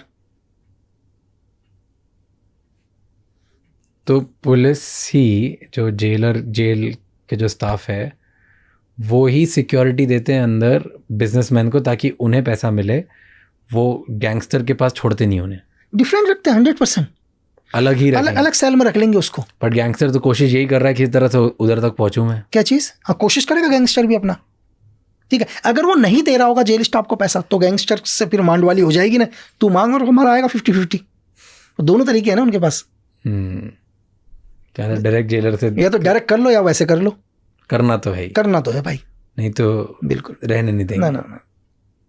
कहाँ करोगे कंप्लेन यार, कंप्लेन करोगे कहाँ? तो ये खराब नहीं है बहुत पूरे इंडिया में है तो बिल्कुल। फिर और हर किसी के साथ गलत होता है जेल के अंदर। नहीं यार, गरीब लोग हैं, गरीब लोगों के साथ तो क्या गलत होना, तो वैसे ही गरीब है, उनके साथ तो ना उनका देने के लिए है ना कुछ नहीं है, वो तो क्या करेंगे। जो ठीक ठाक सा आ गया तो बस पूछो मत, खत्म हो तो ठीक ठाक सा जो आ गया। और कोई आप 11 जेल में गए, 11 के 11 में एक जगह आपको ऐसा नहीं लगा कि सही है? सारे, मैंने कहा जो सही होगा वो अंदर आएगा ही नहीं, उसकी ड्यूटी लगेगी ही नहीं अंदर। मतलब आज किसी को अगर जेल होती है, किसी को भी एक ठीक ठाक इंसान को, तो वो लगभग आपके 11 जेलों के एक्सपीरियंस से आपको ऐसा लगता है कि वो गया, मतलब उसे पैसा देना ही पड़ेगा। 100 लोग अगर जेल गए ना, 100 लोग, तो 100 में से 99 को पैसा देना पड़ेगा। या तो कोई ऐसा ही पावरफुल हो जिसका IAS बाहर बैठा हो, IPS बाहर बैठा हो, तो उससे तो नहीं लेंगे। कोई IAS का चला गया रिलेशन में, कोई IPS का चला गया, कोई मिनिस्टर का चला गया, ये लोग छूटेंगे। ठीक है, पावरफुल है जो छूटेंगे, उनसे ज्यादा पावरफुल होने चाहिए। नहीं समझे कि जो जेलर से ज्यादा पावरफुल, जो जेलर से ज्यादा पावरफुल होने चाहिए, जेलर और उन गैंगस्टर से ज्यादा पावरफुल वो लोग होने चाहिए, तो वो सेफ है। एक नॉर्मल आदमी चला गया तो नहीं, नॉर्मल भले पैसे वाला हो, कुछ भी हो, कोई ना नॉर्मल चाहे कुछ भी हो। मतलब मेरे को स्टार्टिंग से स्टार्ट करें, कहाँ पैदा हुए आप और किस टाइप के घर में हुए, क्या करते थे, क्या बनना चाहते थे? बचपन से ही आर्मी में जाना था, ऐसा कुछ भी नहीं है। घर पर देखा, मतलब ग्रैंडफादर को तो मैंने देखा नहीं है ना, तो मेरे पैदा होने से पहले ही वो शहीद हो चुके थे 1971 के वॉर में, तो ग्रैंडफादर को नहीं देखा मैंने। तो मेरे फादर को देखा, पड़ोसियों को देखा, सब आर्मी से ही। तो ऐसा नहीं कि मुझे भी जाना था, ठीक है। तो मैं अपने बुआ के वहाँ पढ़ाई के लिए आ गया था, जयपुर। ओके। तो मैंने जयपुर से ही, एजुकेशन मेरी जयपुर से ही है, केंद्र विद्यालय से, तो वहीं से पढ़ाई करी। और कुछ नहीं पता था कि मैं ये करूँगा करके, ऐसा नहीं है कि मैं ये बोलूँ कि मैंने यही करना था। और मैं तो ये कहूँगा कि मुझे खुद नहीं पता चला कि धीरे धीरे कैसे हुआ सब चीज़ें। तो कैसे, बट मेरे को समझाओ कि जब केंद्रीय विद्यालय में थे तो तब क्या बनना था? कुछ पता नहीं था? कुछ नहीं पता था, क्योंकि अब मैंने कहा ना, मैं दूसरी दुनिया में आ गया हूँ। अब कुमाऊं से हट के मैं राजस्थान की दुनिया में आ गया हूँ, जहाँ कोई आर्मी नहीं, कुछ नहीं, कोई मतलब नहीं है, जहाँ मैं पढ़ाई कर रहा हूँ। ठीक है, किसी ने क्या बनना। तो नॉर्मली तरीके से क्या है कि जैसे जब मैंने ज्वाइनिंग करी थी तो उसमें गवर्नमेंट ने एक चीज़ डिसाइड किया कि जितने भी, मतलब जो भी आर्मी, एयरफोर्स, नेवी से जिनके फादर ने जो भी सर्व किया, तो हम उनको ज्वाइनिंग देंगे, एक एक्स्ट्रा कोटा। अच्छा, एग्जाम्पल जो पहले से हैं, ओके, तो उनको एक थोड़ा सा, मतलब इंडियन आर्मी की तरफ से वो मिल रहा है यार, दैट इज कि हम इनके बच्चों को लेते हैं करके। तो एक नॉर्मली तरीके से कॉलिंग लेटर हमारे घर पर भी आया। अच्छा, कि अगर आपके बच्चे को ज्वाइन करना है तो हम ज्वाइन कर सकते हैं करके। तो मेरे घर वालों ने भी मुझे बोला, तो पहले तो मुझे बोला यार, मैंने कहा नहीं भाई, मैं तो शायद उस टाइम मैं 11th में ही पढ़ाई कर रहा था। मैंने कहा नहीं जाना करके, मैंने तो मेरे फादर बोले यार चला जा, ट्राई तो मार ले करके। तो मैंने कहा नहीं, तो बोले कि मैं इतनी दूर कैसे जाऊंगा करके। मुझे लगा यार मैं कभी गया ही नहीं यहाँ से, मतलब जयपुर से मैं नागालैंड जाऊँ कैसे। तो मेरे घर वालों ने बोला तुझे इतना पैसा देंगे, इतना। तो मुझे पैसा लगा यार कि मुझे 600-700 रुपये मिल रहे हैं, और 600-700 रुपये तो मेरे यहाँ भाई साल भर चलेंगे पूरे के पूरे। तो जो मुझे पैसे मिल रहे थे, उस पैसे को अगर मैं खर्च भी करूँगा वहाँ पहुँचने में, तो फिर भी मेरे 300-400 रुपये बच रहे थे। तो मुझे सिर्फ उस चीज़ के लिए कि मैं चला जाऊँ करके, 600-700 रुपये से मैं आराम से अपना साल निकालूंगा करके। तो नॉर्मली तरीके से मैं नागालैंड गया, और नागालैंड मतलब जो भी मेरे डॉक्यूमेंट्स थे वो तो उत्तराखंड के ही थे। तो हर स्टेट को अलग अलग डिवाइड किया हुआ था उन्होंने, स्टेट डिस्ट्रिक्ट वाइज। तो जब भी मेरा नंबर आया तो मैं वहाँ गया और अपना एक सेंटर में जो भी अपना फिज़िकल वगैरह दिया, पूरा का पूरा फिज़िकल वगैरह देने के बाद जो भी उनके टेस्ट थे सारे कंप्लीट करे, और वापस फिर कुछ दिन के बाद वापस आ गया, और मैं भूल गया उन चीज़ को दोबारा। ठीक है, तो फिर अपना आराम से दोबारा अपना पढ़ाई, वो चीज़ें नॉर्मल। तो कुछ दिन के बाद एक लेटर आ गया कि आप दोबारा भेजो करके, ओके, री मेडिकल के लिए। और मेडिकल होने के बाद फिर नॉर्मली फिर वापस आ गए। फिर देन सडनली एक 6 महीने के बाद आता है कि आप ज्वाइन हो गए हो करके, आप सिलेक्ट हो गए। आप सिलेक्ट हो। और आप कितने साल के थे तब? मैं शायद उस टाइम 16 साल 6-7 महीने का था, क्योंकि कसम पीरियड होने तक जब भी आप कसम खाते हैं तो आपकी जो एज होती है वो 18 साल होनी चाहिए। तो इतना तो ट्रेनिंग पीरियड के अंदर ही तो 16 से 18 के बीच में ट्रेनिंग हो रही थी। तो कहाँ पे फिर आपको लेटर आया, फिर कहाँ पे ज्वाइनिंग हुई? फिर दिल्ली गया मैं। दिल्ली जाने के बाद रैंडमली पहली बार दिल्ली पहुंचने के बाद हम लोग पहुंचे, और भी मेरे साथ कुछ लोग थे, ठीक है। तो हम यहाँ से बाहर निकलते हैं ट्रेनिंग के लिए। वैसे 26 वीक की ट्रेनिंग होती है। हम लोग इजराइल गए। क्या होता था ट्रेनिंग सुबह से लेकर रात तक, बताओ? लेकिन वहाँ पर एक ही मेरे को एक बहुत बढ़िया चीज़ लगा वहाँ, कि वहाँ की ट्रेनिंग दुनिया में सबसे अलग थी। कि मुझे ये नहीं पता था कि कल सुबह का, मुझे पता है कि कल सुबह क्या होना है, मुझे कल सुबह के बाद का नहीं पता। ये मुझे 2.5 साल के बाद पता चला। ऐसा क्यों? ओके। रीज़न क्या, हमारे को शाम को लगभग जब भी हम वहाँ से, हमारा जो ग्रुप इंस्ट्रक्टर था जो भी हमको छोड़ता था, वो बोलता था अर्ली मॉर्निंग में आप 0400 आवर्स पर पीटी ग्राउंड पर रिपोर्ट करोगे करके। अब हमारा काम है 0400 आवर पर पीटी ग्राउंड पर पहुँच जाना, मतलब 4 बजे। 4 बजे मैंने, तो हम 4 बजे वहाँ सब खड़े हो जाएंगे बिल्कुल टाइम के हिसाब से। जो भी हमारे इंस्ट्रक्टर आएंगे, सुबह पीटीआई आएंगे, वो हमारे को पीटी कराना स्टार्ट करेंगे। पीटी कराएंगे, पहले पीटीआई लेके जाएगा, 5 किलोमीटर दौड़ाएगा, देन वो हट जाएगा, नेक्स्ट पीटीआई आएगा, वो 5 किलोमीटर ले जाएगा, ऐसे ही करके 20 किलोमीटर दौड़ाते थे वो, ठीक है। तो लास्ट में जो आएगा वो एक जीसीओस रैंक आएगा, जिसकी एज होगी कम से कम 45 के समथिंग। वो लास्ट में बोलेगा मैं भी तो मेरी एज, साले तुम 16-17 ईयर के हो और मैं 54, मतलब इस एज का तुम मेरे बराबर नहीं दौड़ पा रहे हो। तो हम मन में तो ये बोलते थे यार सर आप तो अब भी आए हो, हम तो 15 किलोमीटर से दौड़ रहे हैं लगातार, है ना। तो जब भी ये पूरी एक्सरसाइज खत्म होती थी 4 से लगा 6-7, कोई फिक्स टाइम नहीं था, 6:30 भी अगर ख़त्म हुआ पीटी, तो वो लोग बोलते थे यार कि आप वहाँ पीटी ख़त्म हुआ, फिर एक इंस्ट्रक्टर आता था, बोलता ठीक है ब्रेकफास्ट करके तुम 730 आवर्स पर बीओसी में रिपोर्ट करो। अब घड़ी में टाइम देखें हम यार 6:30 बजे तो हम यहाँ से छूटे हैं, जाने में हमारे को आधा घंटा लगेगा। हम कब हम अपना ब्रेकफास्ट करेंगे, कब हम अपना वेपन लेंगे, ठीक है। मतलब वो टाइमिंग वैसा था, आप कितनी भी कोशिश कर लो आप 5 मिनट लेट ही पहुँचोगे। मतलब आप कोशिश पूरी कर लो, आप उड़ के भी जाओगे ना तो भी आप 5 मिनट लेट पहुँचोगे और आपको वहाँ सज़ा मिलनी है। क्या सज़ा होती थी लेट होने की? सज़ा क्या है कि जैसे आप वहाँ गए तो वहाँ जाने के बाद इंस्ट्रक्टर बोलेगा हाँ भाई कि चलो मैं तुमसे पहले आ रखा हूँ करके, और तुम मतलब 2-4 गाली उसने देनी। और सज़ा क्या होगी कि उसको टच, आदमी की मरने जैसी हालत वहीं हो जाती थी। मतलब आप ताकत नहीं रही बॉडी में, वो मतलब कि जितना हम सुबह एक्सरसाइज करके आए हैं, जो 20 किलोमीटर दौड़ के आए हैं, वो हमारे को विदिन 5 मिनट के अंदर उतना ही थका देता था। और एक साथ हाथ में उनके गोल्फ के स्टिक रहते थे, ठीक है। अब वो एक जिसके पड़ गया तो फिर उसके बाद होने के बाद नेक्स्ट भी बीओसी बैटल ऑब्स्टिकल कोर्स, फिर वो करना पूरा का पूरा 26-27 ऑब्स्टिकल से वो पूरा करना। तो लगभग 9, 9:30, 10 वहाँ बज गए। फिर जैसे ही 10 होंगे खड़ा तो वो बोलेगा ठीक है अभी घड़ी में 10 बज गए हैं करके, आप 10:30 बजे रॉक क्लाइंबिंग रिपोर्ट करो। अरे फिर रॉक क्लाइंबिंग, फिर भागना उधर। और साइकिल उन्होंने वो दे रखी थी कि जिस साइकिल के पीछे वो स्टैंड भी नहीं था बैठने का।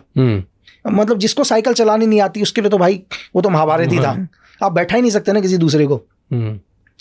तो फिर वहाँ पहुँचना, अपना रॉक क्लाइंबिंग में पहुँचना। फिर रॉक क्लाइंबिंग में अब उसने देख लिया ये आ गए करके, तो पहले तो रॉक क्लाइंबिंग में पहुँचने से पहले वो हाथ को ही ख़त्म कर देगा, 200, 250, 300 तो डिप्स लगाएगा, और जो हाथ में बिल्कुल ताकत नहीं रहेगी फिर कहेगा चलो ऊपर करके, ठीक है। अब रॉक क्लाइंबिंग खत्म होगी, वहीं पर आपका टी वगैरह आ जाएगा। तो रॉक क्लाइंबिंग जैसे कोई नहीं कर पाया, नहीं जानने ऐसा नहीं है कि डेफिनेटली हम क्या बोल रहे हैं कि हर चीज़ का एक प्रोसीजर है। ओके। ऐसा नहीं है कि फर्स्ट दिन ही आपको धीरे धीरे आपके स्टेमिना को बढ़ाया जाएगा। जैसे आज हमने 10 किलोमीटर दौड़ा है, कल हम 15 दौड़ेंगे, उसके दिन 20 दौड़ेंगे, नेक्स्ट दिन हम 2 ही किलोमीटर दौड़ेंगे। वो सब चीज़ एवरेज को करके रखते हैं, ठीक है। और पहले मैंने आपको बोला वहाँ जाने से पहले वो लोग पूरा स्टेमिना पहले ही चेक करते हैं कि है या नहीं है करके। ऐसा नहीं है, मतलब मैंने आपको क्या बोला कि पूरे इंडिया लेवल से उन्होंने बुला रखे हैं, वो ट्रेनिंग के लिए उन्होंने 32 लड़के सेलेक्ट करें, तो उन्होंने डेफिनेटली देखा है कि इसका स्टेमिना क्या है करके पहले से, है ना, वो झेल पाएगा नहीं झेल पाएगा। तो फिर रॉक क्लाइंबिंग करी, जैसी आए मतलब बुरा हाल हुआ, 12, 12:30 बज गए। तो फिर बोलेगा एक काम करो आप 15-20 मिनट का टाइम देगा, बोलेगा यूएससी में रिपोर्ट करो, मतलब अनआर्म्ड कम्बैट जो फाइटिंग वगैरह चलती है मार्शल आर्ट टाइप का। तो वहाँ एक पिट बना हुआ है, उस पिट के ऊपर हम लोग पहुँचेंगे। फिर वहाँ पर फाइटिंग तो सिखाएगा 15 मिनट, 2 घंटा वो वैसे ही बर्बाद करेगा। मतलब उसको टच, इसको गोद में उठाओ, मतलब मरने से बुरी हालत। और जब बॉडी के ऊपर मतलब दुनिया भर की मिट्टी होगी, बालों में भी मिट्टी होगी, फिर एकदम से वहाँ पर एक गाड़ी पहुँचेगी और बोलेंगे भाई आपके पास 15 मिनट का टाइमिंग है, खाना खाने के बाद स्विमिंग में रिपोर्ट करो करके। अब भाई आप क्या खाना खाए, हाथ कब, जब तक लास्ट वाले का नंबर आता था टाइम खत्म हो जाता था, ठीक है। मतलब आपके पास सब कुछ है, अब खाना भी आप कैसे खाओगे यूएससी पिट में, हम लोग प्लेट सामने रखते थे और अपने आप को बहुत दूर रखते थे, बॉडी को दूर से ही खाना लेते थे स्पून से, क्योंकि पूरी मिट्टी आ जाएगी आपके उसमें, है ना। तो ये लगभग ये लगा लो आप कि ये रात को 12 साढ़े 12 बजे तक 12 साढ़े 12 तक कंटिन्यू। जब थ्योरी की क्लास में बैठेंगे तो भाई साहब नींद ऐसी आ रही पूछो मत।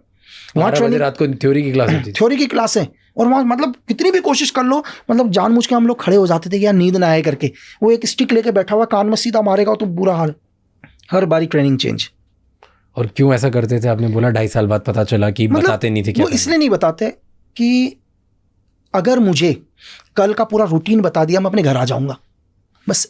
मतलब इतनी ताकत नहीं है हमारी बॉडी में, मतलब मेरे माइंड में इतनी शक्ति नहीं है कि मैं वो सब कुछ झेल सकूं। अगर आप अभी यहाँ बैठे हो, मैं आपको बोलूँगा एक काम करते हैं, बोला हाँ चलो रेडी होके आ जाओ नीचे, पीटी ड्रेस में रेडी होके आ जाओ, आप आ जाओगे। अब मैं बोलूँगा आपको यार चल रनिंग कर, आप रनिंग करा, करते करते मैंने आपको 20 किलोमीटर 25 किलोमीटर दौड़ा दिया। मैं अभी आपको बोलूँगा यार 25 किलोमीटर दौड़ने, तो आप तो वैसे मेंटली अरे नहीं आना भाई, अब यही मना हो गए ना। हाँ, तो जब आपने ये ट्रेनिंग करी 2.5 साल, ठीक है, अब उधर 2.5 साल के बाद वहाँ जब ट्रेनिंग में थे, वहाँ कोड रेड करके कुछ होता है? मतलब तो कोड रेड जैसे एक मूवी में दिखाया था, नेवी सील में होता है कोड रेड। मतलब ऐसा होता है कि जो वीक होते हैं बाकी सब में से, उनको आपस के लोग काफी पनिशमेंट करते हैं और बुली करते हैं, और वो उसमें क्या है वो आपको मैं बताता हूँ। एक्चुअली क्या होता है, ये वहाँ फर्स्ट वीक के अंदर हम लोगों को चेक करते हैं, सबका रिजल्ट जाता है ग्रुप कमांडर के पास। हर बंदे का एक रिजल्ट होगा, जो रिजल्ट जाएगा कि उसका फिजिकल कैसा है, वो मेंटली कैसा है। तो रिजल्ट बनने के बाद जो वहाँ का बेस्ट होगा, जैसे 100% वाला है, उसको 40% का बड्डी पेयर दे देंगे। मेरी बात समझे? अब रीजन क्या है, उसको मुझे लेके आना है। मैं रनिंग कर रहा हूँ, अगर मैं आज 20 किलोमीटर रनिंग कर रहा हूँ और मैं एक्सीलेंट आ गया, मेरा एक्सीलेंट तब तक नहीं माना जाएगा तब तक मेरा बड्डी पेयर वहाँ नहीं पहुँचेगा। मेरा काम है उसको लेके आना। नहीं, बट पनिशमेंट नहीं होती जो वीक होते हैं उनके लिए? नहीं, वो जो वीक है उसके लिए वही पनिशमेंट होगी ना, मैं उसको घसीट के ला रहा हूँ। उससे ज़्यादा पनिशमेंट क्या होगी? मैं लात मार मार के लेके आ रहा हूँ कि तेरी वजह से मैं फेल हो रहा हूँ यार, क्योंकि तेरी वजह से मैं ट्रेनिंग नहीं कर पाऊंगा। वो कहेगा भाई मैं नहीं आ रहा करके। एग्जाम्पल के लिए वो दौड़ा, रनिंग करी उसने, और 15 किलोमीटर के बाद वो बोलता तू जा, मैं नहीं आऊंगा। यार मैं क्या करूंगा तेरे बिना ना जाकर, मैं तो वैसे ही फेल हूं ना। तो ऑलरेडी पनिश है उसके लिए, और पनिश उसके लिए भी है, मेरे लिए भी है। कई बार मुझे उसका वेट भी लेके चलना पड़ रहा है क्योंकि मुझे पास होना है। और लेकिन वहां पे बुली नहीं होता कोई? क्या चीज होता है सर, बहुत कोशिश करते हैं लोग बिल्कुल बिल्कुल चमकाने की, बुली करने की, कुछ तो करते होंगे डेफिनेटली। क्या करते हैं? जैसे कोई जैसे करता होगा, क्या है मैं आपको बताता हूँ, रैगिंग करते होंगे? नहीं, रैगिंग तो नहीं होता है, लेकिन इसमें क्या है, रैगिंग ही समझ लो आप कि एक एग्जांपल के लिए क्या है, इंस्ट्रक्टर है अभी, वो बोलेगा ठीक है एक काम करो, मैं आ रहा हूँ थोड़ी देर में, आप 200 पुशअप लगाओ। वो 200 पुशअप तो कौन लगाना है, लेकिन वो नजर रखेगा कि किसकी वजह से सबको वो करना है करके। ठीक है, अब जैसे एक मेरे ऊपर इंस्ट्रक्टर की नजर है, किसी की है, वो देख रहा है मैंने पुशअप नहीं लगाए करके कंटिन्यू, मैं सिर्फ 15 के बाद ही रुक गया। अब वो मेरे को बोलेगा आएगा थोड़ी देर में, बोला सबने ईमानदारी से किया, बोला हाँ। अब मेरे को बोलेगा हाँ भाई चेस्ट नंबर होता है, तो बोला चेस्ट नंबर सामने आ जा करके, बोला कितने लगाए करके। अब भाई इतने ही लगाए, उसको तो पता है, गिनती के बता देगा तूने इतने लगा रखे हैं। अब बोलेगा इसकी वजह से एक काम करो, तुम 100 पुशअप और लगाओगे करके सारे। अब सब किसके ऊपर गुस्सा हुए? मेरे ऊपर हुए, क्योंकि मेरी एक की वजह से उनको क्या करना पड़ा, 100 एक्स्ट्रा करना पड़ा। ये तो फिजिकल ट्रेनिंग हो गई, राइट। फिजिकल ट्रेनिंग के अलावा मेंटल ट्रेनिंग भी कुछ देते हैं? हाँ बिल्कुल सर, देखो मेंटल, फायरिंग, नेविगेशन, दुनिया भर की ट्रेनिंग। मतलब देखो फिजिकल तो फिजिकल ही है नॉर्मली। फिजिकल ट्रेनिंग के अलावा क्या है कि स्किल्स, आपको एक्सप्लोजिव, नेविगेशंस, आपको फायरिंग। और फायरिंग भी नॉर्मल फायरिंग नहीं सर। नॉर्मल फायरिंग तो क्या हो गया कि आप फायरिंग रेंज में गए, ठीक है, आप फायरिंग रेंज में मतलब 100, 200, 300 मीटर पर फायरिंग करा, वो नहीं। आप क्या करोगे, आप बीओसी को क्रॉस करोगे। मतलब पहले आप इतने थक चुके होंगे, जैसे सुबह मैंने आपको बोला कि अर्ली मॉर्निंग आपकी पीटी होगी, पीटी होने के बाद आप बहुत थक चुके होंगे पहले से ही, ठीक है। और थकने के बाद आपको बीओसी कराया जाएगा। बीओसी कराने के बाद आपको एक टाइमिंग डिसाइड होगा, ठीक है। बीओसी के बाद यूएससी में जाओगे आप, असल्ट ऑब्स्टिकल कोर्स होता है उसमें ओनली यार 5 या 6 ऑब्स्टिकल्स होते हैं शायद, तो और बहुत कम टाइमिंग है उसका, 5 या 6 टोटल टाइमिंग 6 मिनट के समथिंग का टाइमिंग है। इस 6 मिनट में 1 किलोमीटर या 800-900 मीटर के समथिंग में ऑब्स्टिकल बने हुए हैं 6। आप सारे ऑब्स्टिकलों को क्रॉस करोगे, और ऑब्स्टिकल को क्रॉस करने के बाद आपका वेपन वहाँ रखा होगा, ठीक है। कोई भी एक वेपन, चाहे M16 हो या AK कोई भी हो, आप वेपन को उठा के आपको टारगेट मारना है। आपका वेपन होल्ड ही नहीं कर पाओगे आप इतने थक चुके होगे, आप होल्ड नहीं कर पाओगे वेपन को। जब पहले दिन आप करोगे क्या फायर करूं करके, है ना, क्योंकि आप आपकी बॉडी इतना आपका मतलब जवाब दे चुकी है, जवाब दे चुका है, आपका सांस आप नहीं रोक सकते हो। तो आपको फायरिंग करने के लिए किसी भी एक अच्छे फायरर का, कि आपका एम और माइंड एक जगह, यहाँ तो आपका कुछ भी नहीं है सर, आपका माइंड भी उस जगह पर नहीं है, आपका एम भी उस जगह में नहीं है, आपकी बॉडी भी आपका साथ नहीं दे रही है। पहला दिन और जब लास्ट 2 साल का दिन, तो उसमें धरती आसमान का फर्क आ जाता है। जब लास्ट 2 साल के बाद निकलोगे, आपका माइंड भी वहीं पर होता है, आपका आई भी वहीं पर होता है सर, ठीक है, और आपकी बॉडी भी आपका साथ देती है। तो ये सब प्रोसीजर दिन में, नाइट के अंदर आपको कैसे फायरिंग करना है, रात में भी आपके टारगेट लगे हुए हैं, बहुत सारे टारगेट लगे हैं। आपको एक हल्का सा कैंडल नजर आ रहा है, आप 100 मीटर पर हो और आपको छोटी सी एक मोमबत्ती नीचे जली हुई है, उस मोमबत्ती को देख के आपको अपने टारगेट को खत्म करना है, टारगेट के ऊपर गोली मारना है, बाकी आपको कुछ नजर नहीं आएगा, ठीक है। शूट टू किल के ऊपर आप जाओगे, पिस्टल फायरिंग के ऊपर जाओगे, MP5 के ऊपर आप जाओगे। उसमें सिर्फ 4 सेकंड के अंदर क्या होता है, बहुत सारे टारगेट्स होते हैं, मतलब 15-16 टारगेट लगे होते हैं। आप 4 टारगेट आपको दिए होते हैं कि आप 4 टारगेट के ऊपर गोली मारोगे करके। टारगेट्स तो बहुत सारे हैं, और जो टारगेट होगा वो भी आपका, मैं इंडियन टारगेट के हिसाब से बताऊं, रूबिया टारगेट है एक, ठीक है, कि उसमें क्या है, लड़की का फेस, जो एनिमी है उस टारगेट के ऊपर, एनिमी छोटा सा नजर आ रहा है, मतलब इतना सा हेड नजर आ रहा है एनिमी का, पूरा चेहरा भी नजर नहीं आ रहा, और फ्रंट में पूरी लड़की नजर आ रही है। अब आपको 4 सेकंड के अंदर क्या है, वो जो बाकी टारगेट है वो पब्लिक है, सिविलियंस है। 4 टारगेट हैं कि 4 एनिमी हैं जिन्होंने एक लड़की को गन पॉइंट पर लिया हुआ है। आपको 4 सेकंड के अंदर शूट टू किल में, आप अपने पिस्टल को हाथ नहीं पकड़ सकते अभी, आपका पिस्टल लगा होगा और आप हाथ छोड़ोगे, तब तक इंस्ट्रक्टर क्या करेगा, एक विसल होगा, और उसके विसल के साथ आपको हॉलिस्टर खोलना है, पिस्टल निकालना है, पिस्टल को कॉक करना है, और चौथे सेकंड में दोबारा विसल बज जाएगा। सिर्फ 4 सेकंड का टाइमिंग होगा आपके पास। इस 4 सेकंड में आपको उन सबको छोड़ के उस आदमी के हेड पर शूट लगना चाहिए सर। अगर इनमें से किसी भी टारगेट को बीच में गोली लगा, आप माइनस में जाओगे। मतलब एक टारगेट का 5 पॉइंट दिया उन्होंने, आप 20 पॉइंट के 4 टारगेट हैं आपके पास, तो ये इनको तो छोड़ो, बीच में जो लड़की है जिस एनिमी का, वो भी नहीं लगना चाहिए, सिर्फ आदमी को लगना चाहिए। और 4 सेकंड के बाद अगर आपके पिस्टल से गोली निकली तो भी आप माइनस में जाओगे। अब फाइनल एग्जाम वहां तभी पास आउट करोगे सर जब आपके 20 नंबर आएंगे। आप एक गोली नहीं मार पाओगे, आपको तो नजर ही नहीं आएगा वो, पहले आप टारगेट को समझने में आपको टाइम लग जाएगा कि ये बीच के वो इतने सा, एक तो माइनस अलग, मतलब +20 तो बहुत दूर की बात है, -20 जाते हैं स्टार्टिंग में कि सारे कुछ तो। नहीं लेकिन कर फिर पाओगे। इसमें भी आप क्या है सर, जब आप वहां से निकलोगे तो 20 पॉइंट लेके निकलोगे। Secret service, secret service operate कैसे करती सर? देखो, ऑपरेशंस की साइड से या इंफॉर्मेशंस के लिए, दोनों साइड दोनों में बताते हैं। एक चीज क्या है, देखो, कभी इन्फॉर्मेशन से स्टार्ट करते हैं, फिर इन्फॉर्मेशन information मिलने से के बाद करते हैं ऑपरेट कैसे करते हैं उस पे आएंगे। देखो एक्चुअली क्या होता है कि अभी आप मुद्दा सुन रहे हैं, आजकल न्यूज़ों में मुद्दा चल रहा है कि केजरीवाल को अरेस्ट किया, ठीक है, रैंडमली कुछ ना कुछ एविडेंस को गवर्नमेंट को लगे कि यार हल्का सा एक स्कैम किया है, जो भी उसमें उससे एक पूछताछ हुई, ठीक है, NIA ने पूछताछ करी, किसी ने भी करी, तो लगता है फिर हम पुरानी हिस्ट्री को चेक करना शुरू करते हैं।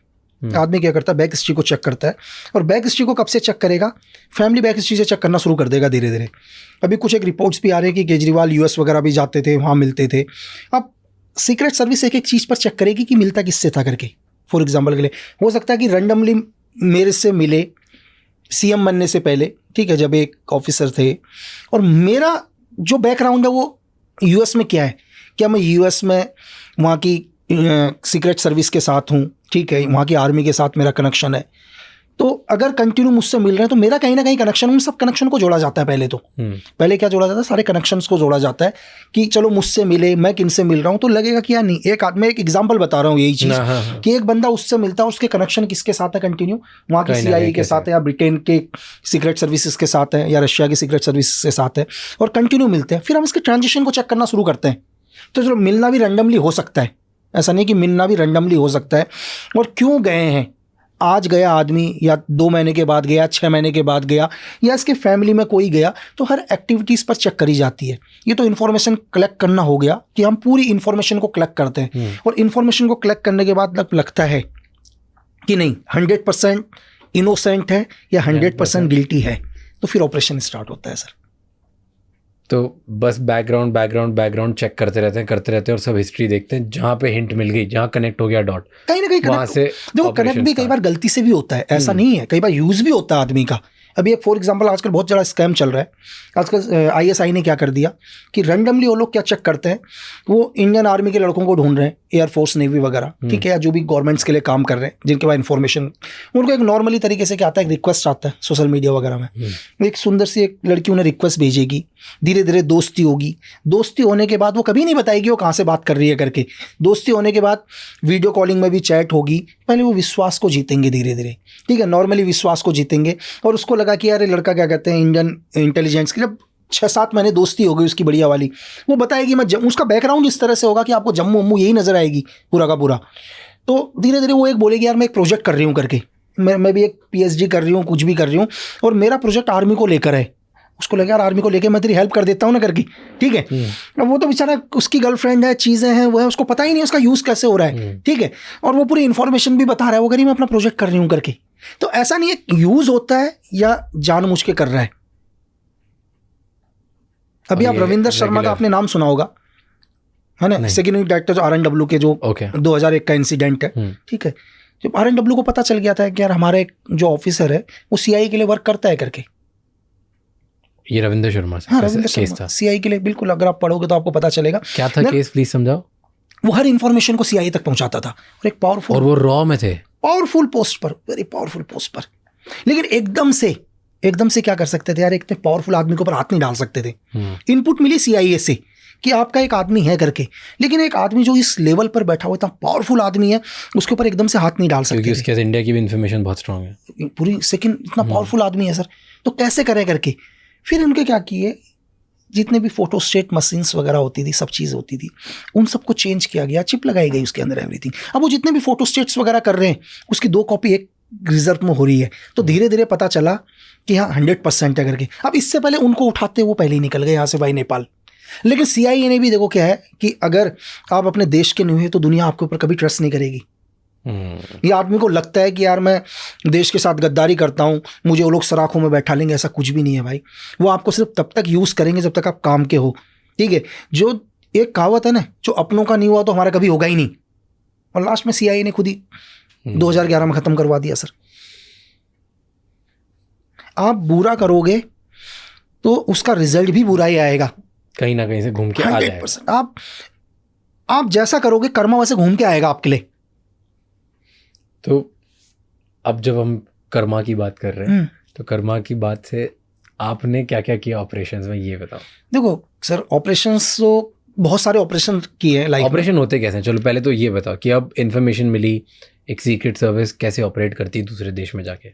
मैंने आपको बताया एग्जांपल के लिए क्या है, हम लेते हैं एक आदमी है हमारे इस देश का है, ठीक है, पावरफुल आदमी है। वो क्या करता है, किसी दूसरे देश के आदमी से मिलता है, रैंडमली मिलता है, और धीरे धीरे हमारे को ये पता चलता है कि यार जिस आदमी से मिल रहा है, ठीक है, इसके कनेक्शन वहाँ के उन लोगों के साथ है जो हमारे देश के हित के लिए सही नहीं है, ठीक है। तो रैंडमली चेक करते हैं उसको। रैंडमली चेक करने के बाद क्या लगता है कि नहीं यार ये आदमी तो डेफिनेटली, चाहे किसी भी चीज़ के लिए, पैसों में बिक गया, किसी भी चीज़ का लालच है, ये काम कर ही रहा है, हाँ। है ना। तो हमारे देश में उस आदमी को एलिमिनेट करना कोई बड़ी बात नहीं है। बड़ी बात है उस आदमी को जो वहाँ बैठा हुआ है, ठीक है, उसको एलिमिनेट करने के लिए एक ऑपरेशन लॉन्च होगा। और जैसे मैंने आपको बताया कि अब जो ऑपरेशन लॉन्च होता है, अब आप अपने देश को छोड़ के जा रहे हो, अब आप अपने देश को छोड़ के जा रहे हो तो डेफिनेटली आपका तो सपोर्ट बंद हो गया, क्योंकि मैंने आपको बताया था थोड़ी देर पहले कि कभी भी अगर एक स्पाई या एक एजेंट अपने देश को छोड़ेगा, पकड़ा गया तो सजाए मौत, और देश डिनाई कर देगा कि पता ही नहीं। रूल है सर, वो तो करना ही पड़ेगा, क्योंकि जो आदमी जा रहा है उसको भी पता है कि डेफिनेटली देश मना कर देगा। अब लेकिन क्या है कि आपको एक आदमी को एलिमिनेट करना है, करेंगे कैसे, ठीक है। अब आपको वहां पर अपना क्या करना है, अपना पूरी की पूरी आपको एक टीम रेडी करनी है, ठीक है। ऑपरेशंस कैसे, एक एग्जांपल के लिए, एक उसकी हर लोकेशंस को चेक किया, उसके हर रूट को चेक किया। अब जो उस ऑपरेशन के अंदर आदमी जाएंगे, ठीक है, 3 लोग, उन 3 लोगों को भी नहीं पता होगा टारगेट है क्या करके, उनको पता ही, और वो 3 लोग जिंदगी में पहली बार मिल रहे होंगे और आखिरी बार मिलेंगे। मैं यहां हूं अभी कि सपोज करो यहीं एक टारगेट गिराना है, तो मुझे ये पता है कि E+ मतलब कल मुझे शाम को 1700 आवर्स पर क्या है, अंधेरी आना है। मुझे सिर्फ ये पता है कि अंधेरी आना है, बाकी मुझे कुछ नहीं पता अंधेरी कहाँ है करके, ठीक है। एक GR दे दिया, ग्रिड रेफरेंस, मेरे पास एक GR है, मेरे पास मैप है, उस मैप पर मुझे एक 4 फिगर दे दिए, उस 4 फिगर में मेरे को 1 किलोमीटर के दायरे में मुझे नहीं पता कहाँ जाना है। मुझे बोला कि इस 1 किलोमीटर के मैंने मैप पढ़ा है अपना सिर्फ, और मैप पर मैं होल्ड कर रहा हूँ, मतलब मैं जिस जगह पर बैठा हुआ हूँ वहाँ से 1 किलोमीटर का सर्कल मुझे नहीं पता क्या है करके। क्लियर है? आज मैं होल्ड कर दिया यहाँ पर। नेक्स्ट दिन मुझे बोला जाएगा 6 फिगर GR। जैसे मैंने 6 फिगर GR को चेक किया तो मुझे पता चला यहाँ से 800 मीटर या 700 मीटर पर दूरी पर मुझे पहुंचना है। अभी भी मुझे नहीं पता कि 100 मीटर का दायरा मेरा कौन सा है करके। ठीक है, ऐसी कोई और भी टीम है मेरी, उन टीमों को भी सेम। जब मैं 100 मीटर के दायरे में पहुंचा तो फिर मुझे बोला 10 फिगर का एक GR। ठीक है, मैं 10 मीटर पर पहुंचा, बोला रैंडमली एक बंदा वहां पर तुम्हें इस लुक पर देख रहा होगा, उसको भी हम पहली बार मिले थोड़ी देर के लिए। मैं जानता ही नहीं हूँ आदमी कौन है, कौन से देश का है, यहाँ का है, कहाँ का है, कुछ नहीं पता। फर्स्ट टाइम मिला, टारगेट हमारा एक ही है, उनको भी नहीं पता टारगेट कौन सा है करके। और भरोसा करना है तीनों को, लेकिन टारगेट नहीं पता ना अभी तक तो। और तीनों ना पहले भी नहीं मिले। अगर हम पहले भी मिले होते तो हम अपना दिमाग यूज करना शुरू करते, लेकिन दिमाग कोई और यूज कर रहा है। ठीक है, ऑपरेट कहीं और से हो रहा है, हम सिर्फ एक क्या है, रॉबर्ट जो काम कर रहे हैं। देन तीनों मिले, तीनों मिलने के बाद बोला फलाना आदमी देखो सामने से आ रहा है करके। ठीक है, वो कोई और होगा जो उन्हें एक्सेस दे रहा होगा, उसका भी हमें नहीं पता होगा कि उन्हें फॉलो कोई और कर रहा है। ठीक है, वो वहाँ से कंटिन्यू बता रहा होगा एक गाड़ी आ रही है, ठीक है, एक फलाने नंबर की गाड़ी आ रही है, रोड के उस पार आएगी, उसके अंदर एक आदमी बैठा हुआ है ब्लैक सूट पर, वो वहाँ पहुँच गया। कंटिन्यू एक और आदमी साथ में बता रहा है। ठीक है, कि टारगेट को एलिमिनेट करने वाले हम हो गए, इन्फॉर्मेशन गैदरिंग करने वाला कोई और हो गया। तो इस तरह से पूरी टीम होती है, और हम मिले फिर हम कभी नहीं मिलेंगे। वहां से फिर एस्केप चले गए, निकल गए। एस्केप के लिए भी अपना अपना पूरा रूटीन बैठा हुआ है। एस्केप कराने वाला भी एक दूसरा है कि भाई मेरे को बोला तू ए जगह पर पहुंच, तो वो दूसरे वाले को बी जगह में ए जगह पर पहुंचा। ए जगह पर पहुंचने के बाद मुझे मेरे डॉक्यूमेंट्स दिए, जो भी है, जो भी चीज़ दिया, नई आइडेंटिटी दी। उसने बोला कि तू सी जगह पर पहुंच। मैं सी जगह पर पहुंचा, सी जगह पर एक आदमी मिला। तो हम पहली बार मिलेंगे और जिंदगी में फिर कभी नहीं मिलेंगे। ऐसे आपने कहाँ पे ऑपरेशंस किए? ऐसे बहुत सारी जगह पर करे सर। मैं जगह तो, कंट्री तो बता नहीं पाऊंगा, लेकिन बहुत सारे ऑपरेशंस रहे लाइफ में। कंट्री नहीं बता पाओगे? कंट्री नहीं बता पाऊंगा, बहुत सारे रहे। बहुत सारी ऐसी रही। कोई एक ऑपरेशन बताओ बिना कंट्री नाम दिए। अब एक्चुअली हुआ क्या था कि एक हमारे कभी सीनियर रहे होंगे कोई भी, हमने एक अपना बिजनेस, एक आदमी इस्टेब्लिश किया एक देश के अंदर, उसको सब कुछ दिया, पैसा ऐसा एवरीथिंग। अच्छा, एक बिजनेस पर्सन आप लोगों ने इस्टेब्लिश किया? हमने नहीं, मेरे सीनियर्स लोगों ने जो भी किया, मतलब इंडिया ने किया, क्योंकि उसका सिर्फ यही काम था कि जब भी उस देश में हमारे देश के लिए कोई दिक्कतें बढ़े या कोई कर रहा, हमारे जो लोग जाएंगे उसको सपोर्ट करेंगे करके। क्लियर है? अब उसने क्या किया, जब भी वहाँ पर एक ऑपरेशन लॉन्च करना था, ऑपरेशन लॉन्च करने के लिए उससे 1.5 CR की ज़रूरत थी। ठीक है, 2007 के समथिंग में। तो एक टीम गई वहाँ पर, उसके दिल में आ गया लालच। ठीक है, क्योंकि क्या होता है कि गवर्नमेंट भी कभी आदमी को नहीं छेड़ती। हो सकता है 10 साल तक उसको कभी ना छेड़े, और ज़िंदगी भर के लिए भी नहीं छेड़ेंगे, इसमें काम नहीं पड़ेगा। तो वो भी शायद रैंडमली भूल गया, कुछ भी हो गया। जब उससे ज़रूरत पड़ी, उसके मन में लालच आया, और उसने वहाँ की गवर्नमेंट के साथ मिलकर, वहाँ की लोकल पुलिस के साथ मिलकर 3 बंदे मरवा दिए सर, सिर्फ 1.5 CR के चक्कर में। मतलब पैसा देना तो दूर की बात, क्योंकि वेपन्स के साथ टीम थी। अब उनको था यार अपना आदमी ये चीज़ें हैं करके पैसे लेने गए, वहाँ की एक लोकल टास्क फोर्स के साथ तीनों का एनकाउंटर करा दिया। ठीक है, अब उस आदमी को मारना बहुत ज़रूरी था, है ना? अब उस आदमी को मारने के लिए भी कम से कम 1.5 साल की प्लानिंग हुई। फिर उस आदमी को मारना, क्योंकि उसको गिराना बहुत ज़रूरी है। जिसने हमारे 3 आदमी खोए सर, 3 आदमी गए उसकी वजह से। फिर हम उधर गए, और जाने के बाद केबल का काम खोला पहले। ठीक है, केबल के काम खोलने, मतलब पहले केबल वगैरह चलता था, आजकल तो हाँ, मतलब हमारी टीम थी वहीं पर। फिर केबल के काम में वहीं पर पूरी टीम लगी, केबल वगैरह के ऑपरेटर। कंटिन्यू उसके ऊपर नज़र रखना शुरू किया, एवरीथिंग, सब कुछ नज़र रखा, उसके हर मूवमेंट के ऊपर हमारी टीम नज़र रख रही थी। ठीक है, अब टीम नज़र रखने के बाद एक दिन इनपुट मिल गया कि यार सुबह सुबह डेली वो टेनिस खेलने जाता है अर्ली मॉर्निंग। ठीक है, उसका डेली का रूटीन है, उसका हर रूटीन को फॉलो कर रहे थे। ठीक है, फिर एक दिन अर्ली मॉर्निंग सुबह गए। अब सुबह जाने के बाद मैं और मेरा साथी था, अब मुझे बाइक चलानी थी। अब मुझे बाइक के ऊपर थोड़ा सा भरोसा नहीं हुआ, क्योंकि कई टाइम के बाद मैं बाइक चला रहा था, और मुझे लगा यार मैं एकदम से चला पाऊंगा नहीं चला पाऊंगा करके। तो देन मेरा जो भी एक साथी दूसरा वहाँ पर था, यार मैंने कहा मैं पीछे बैठता हूँ, तू बाइक चला। तो रैंडमली हम गए उधर पर अर्ली मॉर्निंग, सेम टाइम वो निकला वहाँ से, उसको एलिमिनेट किया। जैसे एलिमिनेट किया उसको, एलिमिनेट मतलब कैसे खत्म किया उसको गोली से? हाँ, गोली से खत्म किया। ओके। और देन वापस आए तो पीछे उसका एक बैग रखा हुआ था, और जैसे उसको किया, उसकी गाड़ी टकराई एक खंबे से, मिट्टी का है क्या, पत्थर का, बिजली का खंबा था, उससे टकराया तो पीछे का दरवाजा हल्का सा, वहाँ तो पीछे एक बैग था क्रिकेट का टाइप का। तो मैंने बोला अरे भाई देखे तो सही क्या है करके, कुछ और तो नहीं हो? तो देखे तो उसमें तो उस देश की करेंसी थी सर भाई, पूरी की पूरी पूरी भरी हुई थी करेंसी। ठीक है, अब हमने कहा यार इसको उठाए नहीं उठाए, तो उसको भी उठा लिया सर। उसको उठाने के बाद वापस उधर गए तो इतनी देर में तो हल्ला मच गया पूरा का पूरा हर जगह। ठीक है, तो ये हुआ करके उनको लगा कोई लूट या मर्डर हुआ करके साथ में। ठीक है, और किस्मत देख लो कि रीज़न कि उस आदमी ने 1.5 CR के लिए 3 बंदे मरवाए, है ना, 1.5 CR के लिए 3 बंदे मरवाए। और सेम अगर आप करेंसी देखो 10-15 लाख का फर्क रहा होगा करेंसी के हिसाब से, इतने ही उसकी गाड़ी के पीछे मिले सर। उसका कर्मा कह लो क्या कह लो। और ये अपन इंडियन गवर्नमेंट ने निकाल लिया सर? नहीं निकाले नहीं, तो वहीं चले गए सर। पैसा तो नहीं लाए, पैसा तो वहीं चला गया, उस करेंसी को यहाँ नहीं लाए। लेकिन वो करेंसी हमारा मतलब नहीं था, सिर्फ टारगेट को एलिमिनेट करना था। वो तो रैंडमली मिल गया पीछे। और वहाँ से फिर इंडिया वापस कैसे है? वापस सर अपनी टीम बिल्कुल वही एक दूसरी जगह पे गए, दूसरी जगह गए, थोड़ा होल्ड किया जब तक मैटर शांत नहीं हुआ, जब तक होल्ड किया। पर ज़्यादा बेटर उसी टाइम एलिमिनेट करते से निकलना अच्छा होता है कि नहीं, रुकना? डिपेंड करता है सर आपका टारगेट कहाँ पर है। जैसे अगर आपने ये XYZ कंट्री में एलिमिनेट किया, मैं आपको एक उदाहरण, और उसके बाद जब तक वहाँ की पुलिस को पता चलेगा तब तक वो वहाँ पे आपके बारे में सबूत इकट्ठा करेगी या फोटो कहीं से इकट्ठा करेगी, कुछ ना कुछ करेगी। उससे पहले तो आप देश छोड़ दो तो बच गए। नहीं सर, डिपेंड आपका टारगेट कहाँ पर है। अगर सपोज करो मुंबई में एक टारगेट है, मैं कहाँ जाऊँगा मुंबई से? अगर आप मुझे गोरखपुर में एक टारगेट देते हो, मैं नेपाल निकल जाऊँगा। मेरे लिए उसी टाइम निकलना बहुत ईजी है। बट जैसे अगर मान लो मुंबई में हो तो मुंबई से सीधे निकल के आप पहले यहाँ से कैसे निकलोगे सर? मुझे छोड़ना तो देश ही पड़ेगा ना। मैं फ्लाई तो करूंगा नहीं यहाँ से, अब मैं फ्लाई तो करूंगा नहीं ना, मैं LOC क्रॉस करूंगा, चाहे मैं वाई नेपाल निकलूं, वाई बांग्लादेश निकलूं। पानी से निकलना पड़ेगा, लैंड से निकलना, कहीं से निकलना पड़ेगा, मैं फ्लाई नहीं कर पाऊंगा। लेकिन इतनी देर में मैंने आपको बोला कि आपका टारगेट दुनिया के कौन से कोने में है, वो लोकेशन कहाँ पर है, वो बहुत डिपेंड करता है। अगर सेम मुंबई में एक टारगेट होता है एग्जाम्पल के लिए, तो मेरे से यहाँ से निकलना बहुत मुश्किल हो जाएगा, मुझे होल्ड करना पड़ेगा कुछ भी करके, क्योंकि मैं नहीं क्रॉस कर पाऊंगा इंडिया। यही टारगेट मुझे आप गोरखपुर में देते हो, यही टारगेट मणिपुर के अंदर देते हो, ठीक है, मेरे लिए बहुत ईजी होगा क्योंकि बॉर्डर बहुत नजदीक है। डिपेंड करता है मैं कितनी देर में बॉर्डर क्रॉस करूंगा करके। एंड यूजुअली ज़्यादा सेफ लैंड होता है, वाटर होता है? नहीं, लैंड ज़्यादा सेफ, पानी से भी ज़्यादा, पानी से ज़्यादा सेफ लैंड। क्यों ऐसे?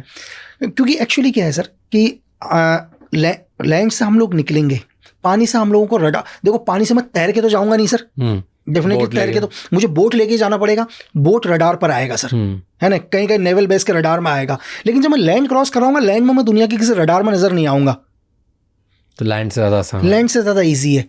वही तो, आप जैसे सीक्रेट सर्विस में थे, आपको बहुत चीज़ें पता होगी। इंडिया को सबसे ज़्यादा खतरा कौन से देश से? देखो सर, इंडिया को जो खतरा है सबसे ज़्यादा, अभी तो हमारा पड़ोसी देश ही चाइना है सर, जिससे हमारे को सबसे ज़्यादा दिक्कत है सर, डायरेक्ट तरीके से भी सबसे ज़्यादा दिक्कत हमारे को चाइना से ही है। क्योंकि चाइना कभी नहीं चाहेगा कि हम पावरफुल बने सर, क्योंकि पूरा का पूरा एशिया कंट्रोल चाइना ही चाहता है। ये आप अभी से मत देखो, अगर आप 1955 के अंदर देखो तो आप ज़ियाओ लाई जो चाइना के उस टाइम प्रीमियम थे, हमने एक बांडुंग कॉन्फ्रेंस करी उस टाइम, अगर आपको पता हो, एक बांडुंग कॉन्फ्रेंस हुई थी। एक्चुअली क्या होता था, जब सेकेंड वर्ल्ड वॉर के बाद, जब सेकेंड वर्ल्ड वॉर खत्म हुआ 1945 के बाद, हम लोग 47 में हम फ्रीडम हुए, 49 में चाइना हुआ, और उस टाइम दुनिया में 2 ही सुपर पावर देश थे सर, एक USSR था और दूसरा अमेरिका था। ये दोनों पावरफुल बन रहे थे। अब ये दोनों पावरफुल बन रहे थे, दोनों पावरफुल बनने के लिए हम लोग भी चाहते थे यार हमारी भी अर्थव्यवस्था सही हो। उसके लिए सबसे पावरफुल लीडर नेहरू जी, अपने ज़ियाओ लाई जिनको ब्रेन ऑफ चाइना कहा जाता है सर, दोनों ने डिसाइड किया कि यार हम क्यों ना एक बांडुंग कॉन्फ्रेंस करें और इसमें सारे यूरोप और एशिया के देशों को बुलाएं कि हमको भी आगे बढ़ने का अधिकार है। तो चाइना बिल्कुल, ये 1955 से देखो आप कि चाइना बिल्कुल ठीक है, कंधे से कंधा मिलाकर चल रहा है, ठीक है। और तभी 11 अप्रैल 1955 को सुबह 11 बजे एक इंसिडेंट हो जाता है कि जिस प्लेन के अंदर ज़ियाओ लाई जा रहे थे, वो प्लेन हमारा था, इंडियन एयरलाइंस का प्लेन था, इसका निकनेम कश्मीर प्रिंसेस था। वो प्लेन इन्हें हांगकांग से लेकर जकार्ता लेके जाना था, ठीक है। क्रू मेंबर भी इंडिया का था उसमें 6 के 6, और ज़ियाओ लाई को उस प्लेन में जाना था। और वो प्लेन के अंदर एक्चुअली क्या होता है, धमाका हो जाता है और ब्लास्ट हो जाता है, और ये प्लेन नथुला आइलैंड में जाके गिरता है। जब ये प्लेन नथुला आइलैंड में जाके गिरा और उस दिन चाइना के प्रधानमंत्री नहीं बैठे इस प्लेन में प्रीमियम वहाँ के, उनके अपेंडिक्स का दर्द हो गया था। पूरा वर्ल्ड एक तरफ हो गया सर।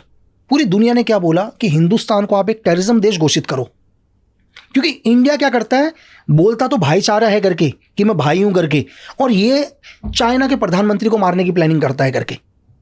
ठीक है, आप चाहे KGP ले लो, उस टाइम CIA ले लो, MI5 ले लो, ठीक है, इसकी PRC ले लो, ताइवान की KMT ले लो, ये सब के सब लोग बोलते हैं कि इंडिया एक टेररिज्म देश है, क्योंकि प्लेन भी इसका और क्रू मेंबर भी इसके, तो पूरा प्लेन इसके कंट्रोल में था। प्लेन हमारा बॉम्बे से कलकत्ता गया, कलकत्ता से जकार्ता गया, जकार्ता से हांगकांग गया, सारा क्रू मेंबर हमारा ही था।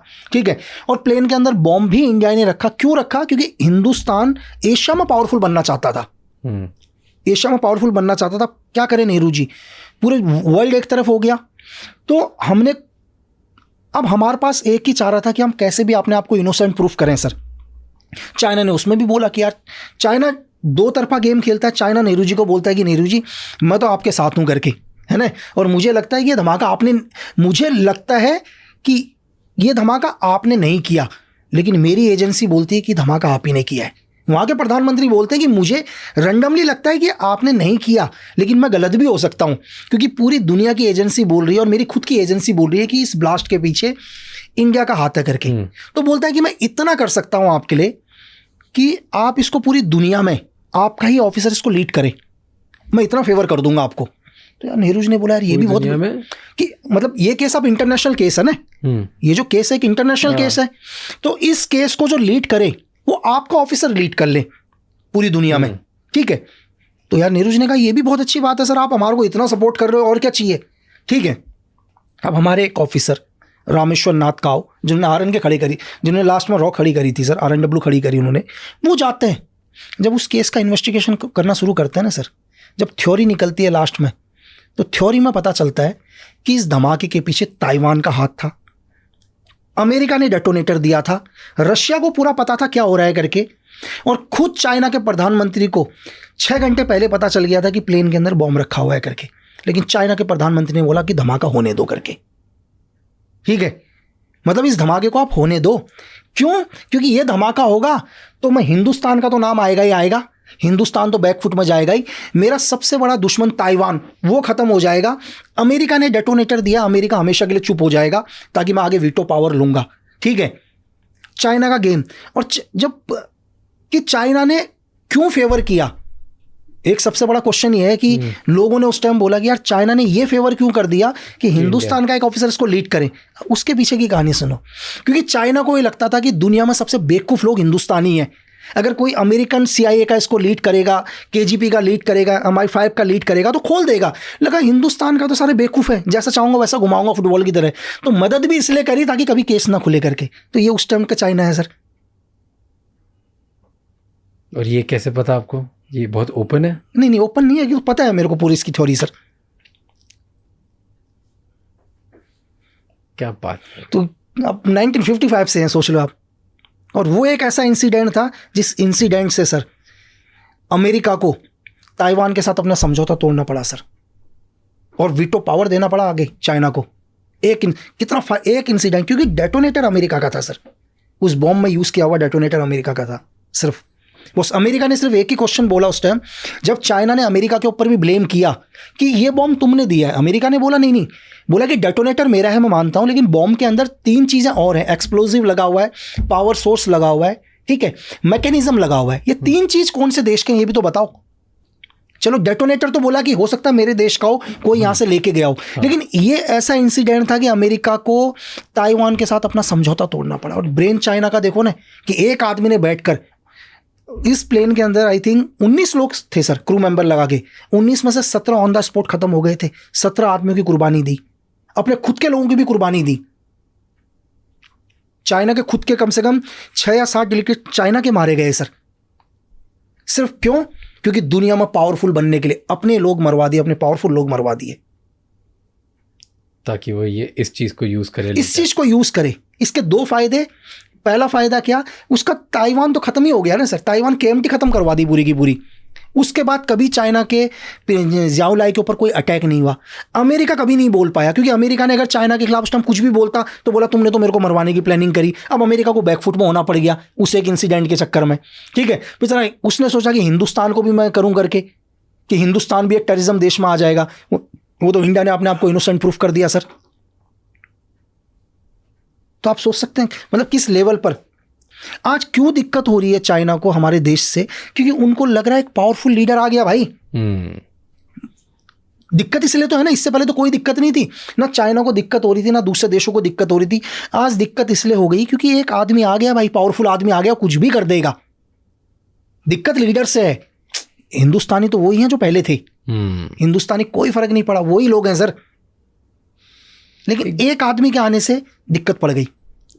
एक बात बताओ, इंडिया की अब वर्ल्ड में इमेज बेटर हो गई? क्या लोग डरने लगे इंडिया से कि इंडिया से पंगा नहीं लेना? नहीं, 100% सर।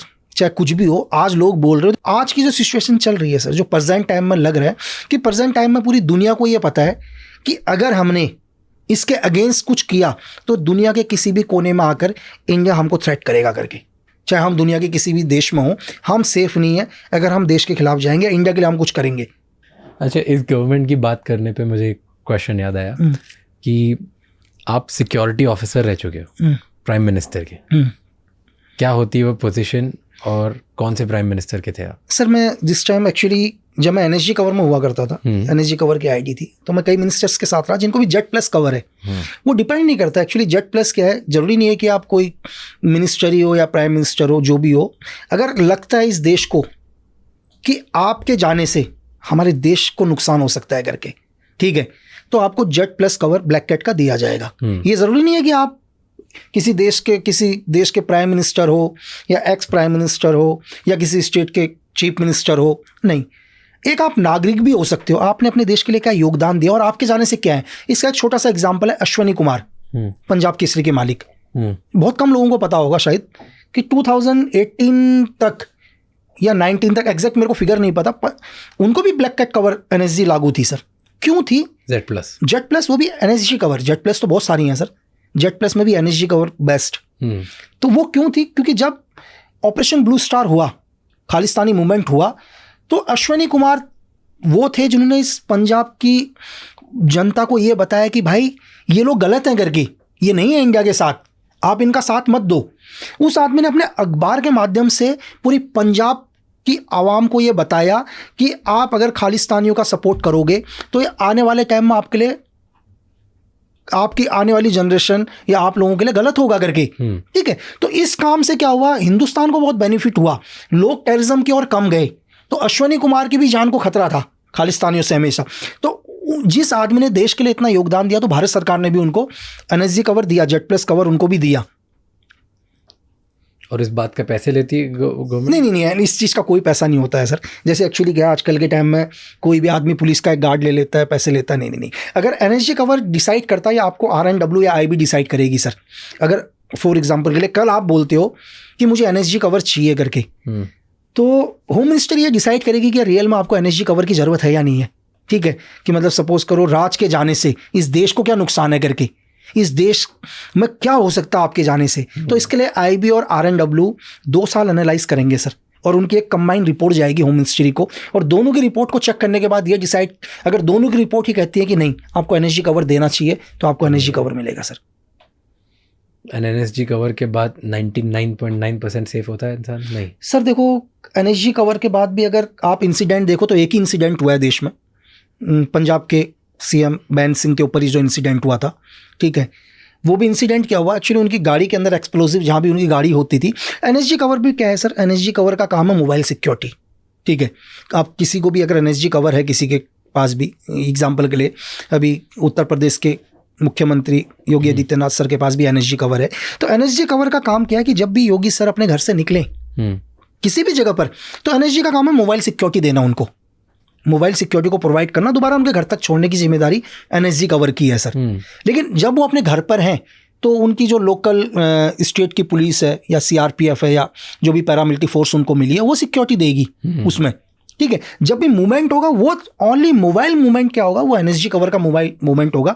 तो बैन सिंह के ऊपर भी इंसिडेंट क्या हुआ, जो रूटीन उनकी गाड़ी थी सर, वो रूटीन उनकी जो गाड़ी जब भी सर्विस के लिए गाड़ी जाती थी सर्विस वगैरह करने के लिए, वो जब बाहर गई तो उसमें एक्सप्लोसिव प्लान कर दिया सर। तो सेफ तो सर देखो, सेफ तो दुनिया में मौत तो आएगी सर। अब वो क्या बहाना लेके आती है वो कुछ नहीं कह सकते, लेकिन है तो आप 99% सेफ हो, 100% तो दुनिया में कुछ भी नहीं कर सकते हैं सर।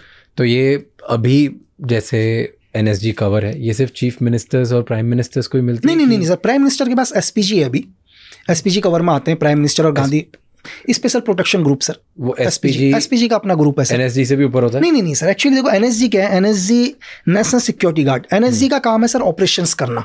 एनएसजी का काम सिक्योरिटी नहीं है कि हम सिक्योरिटी प्रोवाइड करेंगे करके। एनएसजी सिक्योरिटी के लिए नहीं बन रखी है, नेशनल सिक्योरिटी गार्ड बनी है कि इस देश के अंदर अगर कोई भी टेररिज्म अटैक होता है या स्काई मार्शल या एयर में कोई भी प्लेन हाईजैक होता है, जैसे 99 में IC-814 जो हाईजैक हुआ था इंडियन एयरलाइंस की प्लेन जो गंदार लेकर गए थे, उसके बाद स्काई मार्शल भी बनाई गई। एनएसजी का काम है ओनली काउंटर ऑपरेशन लैंड और स्काई में। एनएसजी बनी इसके लिए है सर, एनएसजी नहीं बनी है सिक्योरिटी के लिए। लेकिन एनएसजी है तो सिक्योरिटी दे रहे हैं। अगर कल सपोज करो कोई भी काउंटर अटैक होता है, टेररिज्म होता है, तो एनएसजी की सिक्योरिटी को विड्रॉल कर दिया जाएगा सर। जब वो देश में नहीं कर रहे हैं कोई ऐसा, तो कहीं ना कहीं काम लेने के लिए उनको सिक्योरिटी में लगाया गया है, जो भी एसआरजी ग्रुप है उनका। और एसपीजी ओनली सिक्योरिटी के लिए ही बनी है सर। एसपीजी सिर्फ सिक्योरिटी के लिए ही बनी है, उनको ट्रेन ही सिर्फ सिक्योरिटी के लिए, सिर्फ सिक्योरिटी के लिए ही बना है सर। ओके, सो अभी जो योगी जी के पास है वो एनएसजी है, एनएसजी कवर है योगी जी के पास। और शायद हिंदुस्तान में 16, 17 या 20 आदमियों के पास होगी sir NSG cover. NSG cover. Okay, जैसे ना एक मैं वेब सीरीज़ देख रहा था, मुझे नाम याद नहीं उस सीरीज़ का, पर उसमें ऐसा होता है कि जो प्रेसिडेंशियल सिक्योरिटी होती है, जैसे बाहर के देशों में प्रेसिडेंट्स वगैरह के लिए भी सेम सॉर्ट ऑफ सिक्योरिटी होती है, राइट? तो उसमें ऐसा होता है कि एक शूटर्स होते हैं और एक प्रोटेक्टर्स होते हैं। तो एक पूरी आपकी जो सिक्योरिटी होती है, जैसे मान लो अगर 60 लोगों की सिक्योरिटी है, 50 लोगों की सिक्योरिटी है, उस 50 लोगों की सिक्योरिटी में कुछ लोगों को पता होता है कि कौन प्रोटेक्टर्स हैं और कौन शूटर्स हैं।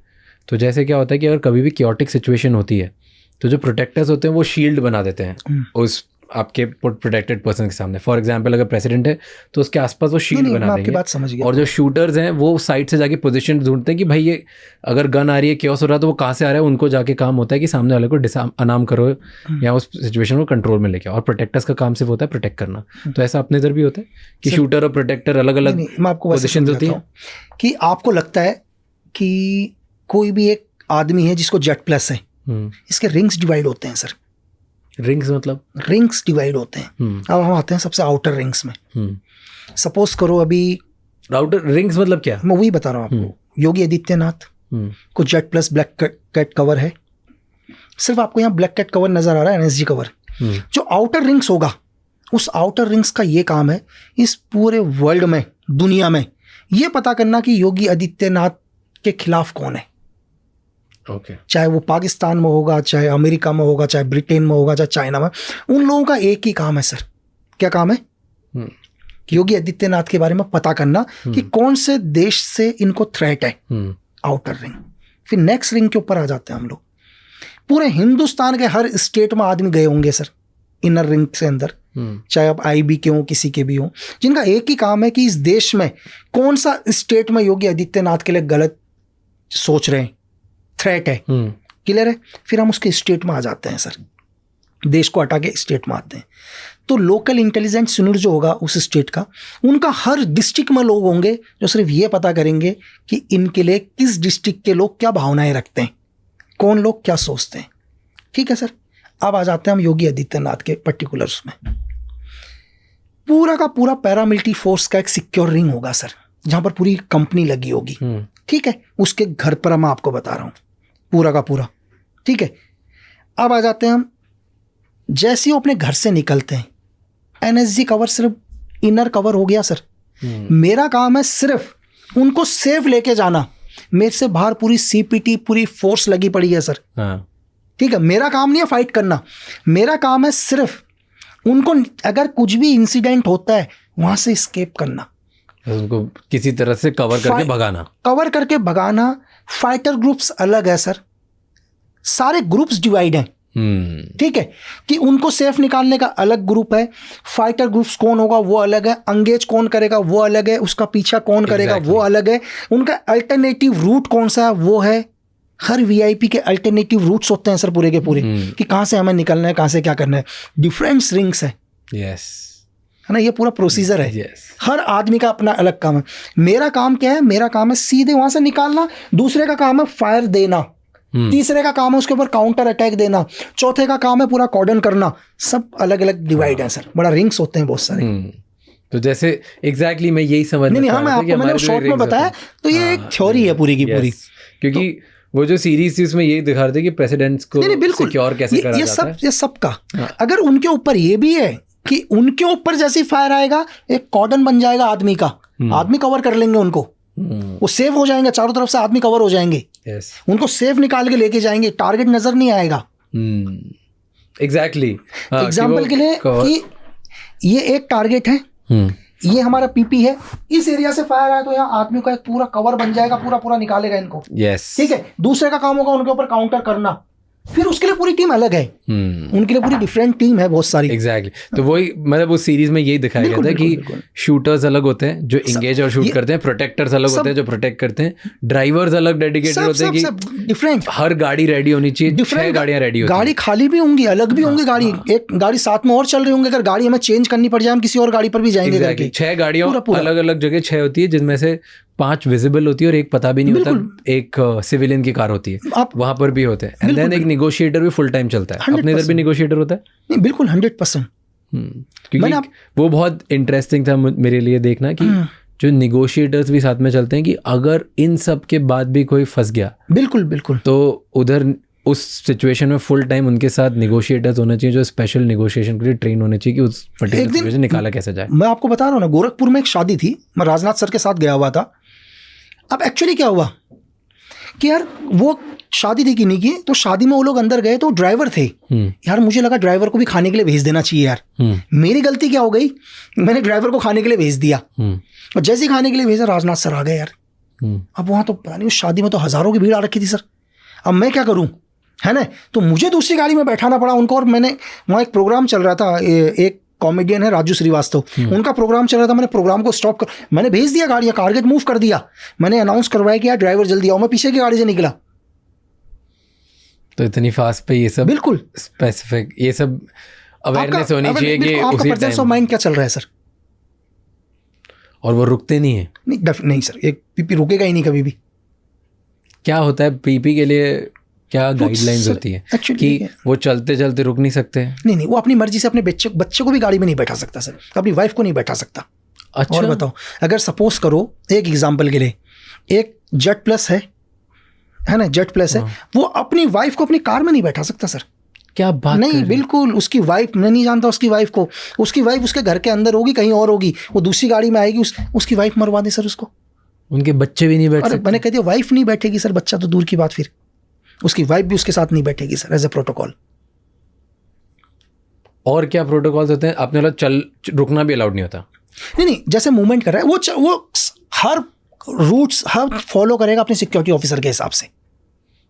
तो फॉर एग्जाम्पल जैसे सर बाहर आ गए, एक बार बोल दिया होल्ड, आपने बोला कि 5 मिनट रुको, गाड़ी आ रही है, ऐसा नहीं कर सकते? नहीं, अगर मैंने बोल दिया एग्जाम्पल के नहीं सर वेट करो करके, तो वेट, चाहे वो 10 मिनट रुक जाए, 15 मिनट, सर वेट करो, 10 मिनट रुकेंगे हम यहाँ पर।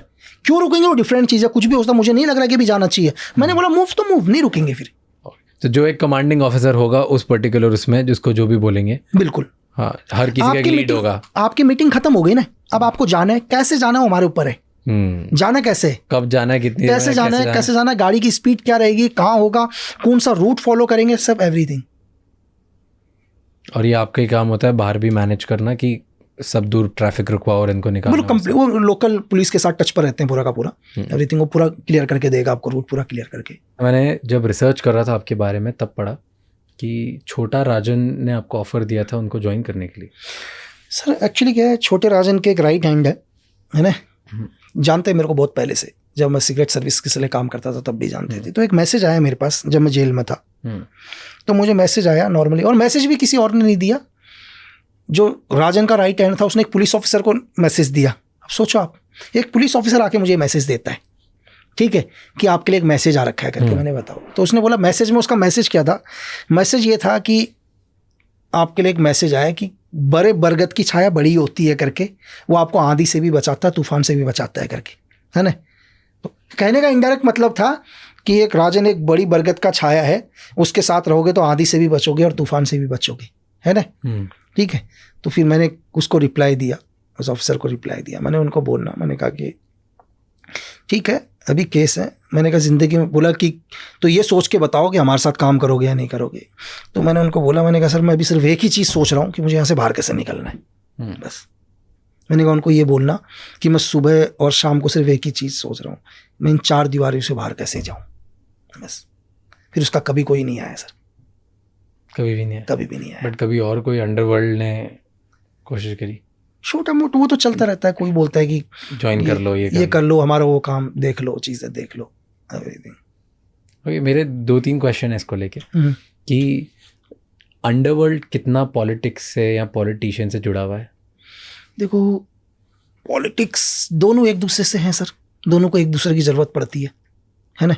आप आंकड़ा उठाकर देखो कभी भी, आपको पता है अभी इलेक्शन स्टार्ट हो गए, इस टाइम क्राइम सबसे कम होगा सर। क्यों होगा? इस टाइम सारे क्रिमिनल्स सब इलेक्शन के काम में लग चुके हैं। क्राइम रेशियो, आप दुनिया का कोई भी क्राइम रेशियो देखो तो जब भी किसी देश के अंदर इलेक्शन होता है क्राइम रेशियो घट जाता है, क्योंकि सारे पॉलिटिशियनों के लिए वही लोग काम कर रहे हैं, बिजी हो गए ना एक साइड में। एक की हम लोग सिक्योरिटी ऑफिसर की बात करते हैं, एसपीजी की बात कर रहे थे, पीएम, प्रेसिडेंट्स, सीएम, इनकी सिक्योरिटी की बात कर रहे थे, राइट। इनमें जैसे इंदिरा गांधी के साथ हुआ, राइट, इंदिरा गांधी जी के साथ यही हुआ कि उनके बॉडीगार्ड्स के थ्रू ही शायद शूट आउट कर दिया था, राइट। और ऐसे बहुत सारे केसेस होते हैं अराउंड द वर्ल्ड। तो ये कैसे डिसाइड होता है, कैसे ट्रस्ट किया जाता है कि ये इंसान ट्रस्टेबल है, ये मैं अगर प्राइम मिनिस्टर हूँ या मैं एक चीफ मिनिस्टर हूँ तो मेरे आसपास ये लोग रह सकते हैं? सबसे पहले क्या होता है कि आर्मड फोर्स का कोई भी बंदा, एसपीजी के अंदर क्या है, पैरामिलिट्री फोर्सेस है, आर्मी नहीं है एसपीजी में। तो पैरामिलिट्री फोर्सेस का कोई भी बंदा क्या होता है, एसपीजी के लिए अप्लाई करता है। क्या करता है? एसपीजी के लिए अप्लाई करता है कि मैं एसपीजी में जाना चाहता हूँ। अब इसका पूरा बैकग्राउंड चेक किया जाता है, इसका, इसके बाप का, इसके पूरे खानदान का बैकग्राउंड, ठीक है, पूरी हिस्ट्री क्लियर होती है इनकी कि ये बंदा, इसके दूर दूर के खानदान में भी आज तक का कोई भी गलत रिकॉर्ड नहीं है किसी का भी, क्लियर है। इसके बाद क्या होता है, ये एसपीजी के लिए अप्लाई करते हैं, एसपीजी में आ गया। अब इसके ऊपर भी एजेंसीज की नज़र होती है, इसके हर मूवमेंट के ऊपर, ठीक है। ये जब छुट्टी भी जाता है तब भी इसके ऊपर नज़र होती है, किससे बात करता है फ़ोन, इसके हर मूवमेंट के ऊपर नज़र होता है, बस होता है हर मूवमेंट के ऊपर।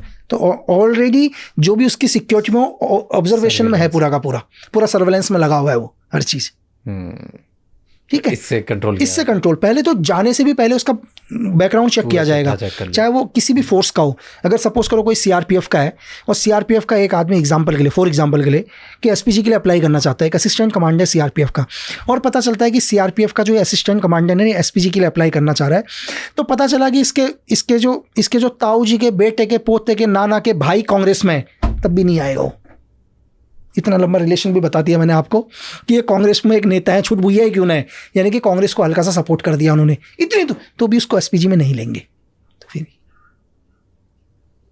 तो कंप्लीट ट्रैक रिकॉर्ड, पर तो भी 100% श्योरिटी तो हो नहीं सकती। 100% नहीं होती तो नहीं, सर्वेलेंस है ना कंटिन्यू, हर मूवमेंट पर, कहीं भी शक होगा तो हटा देंगे।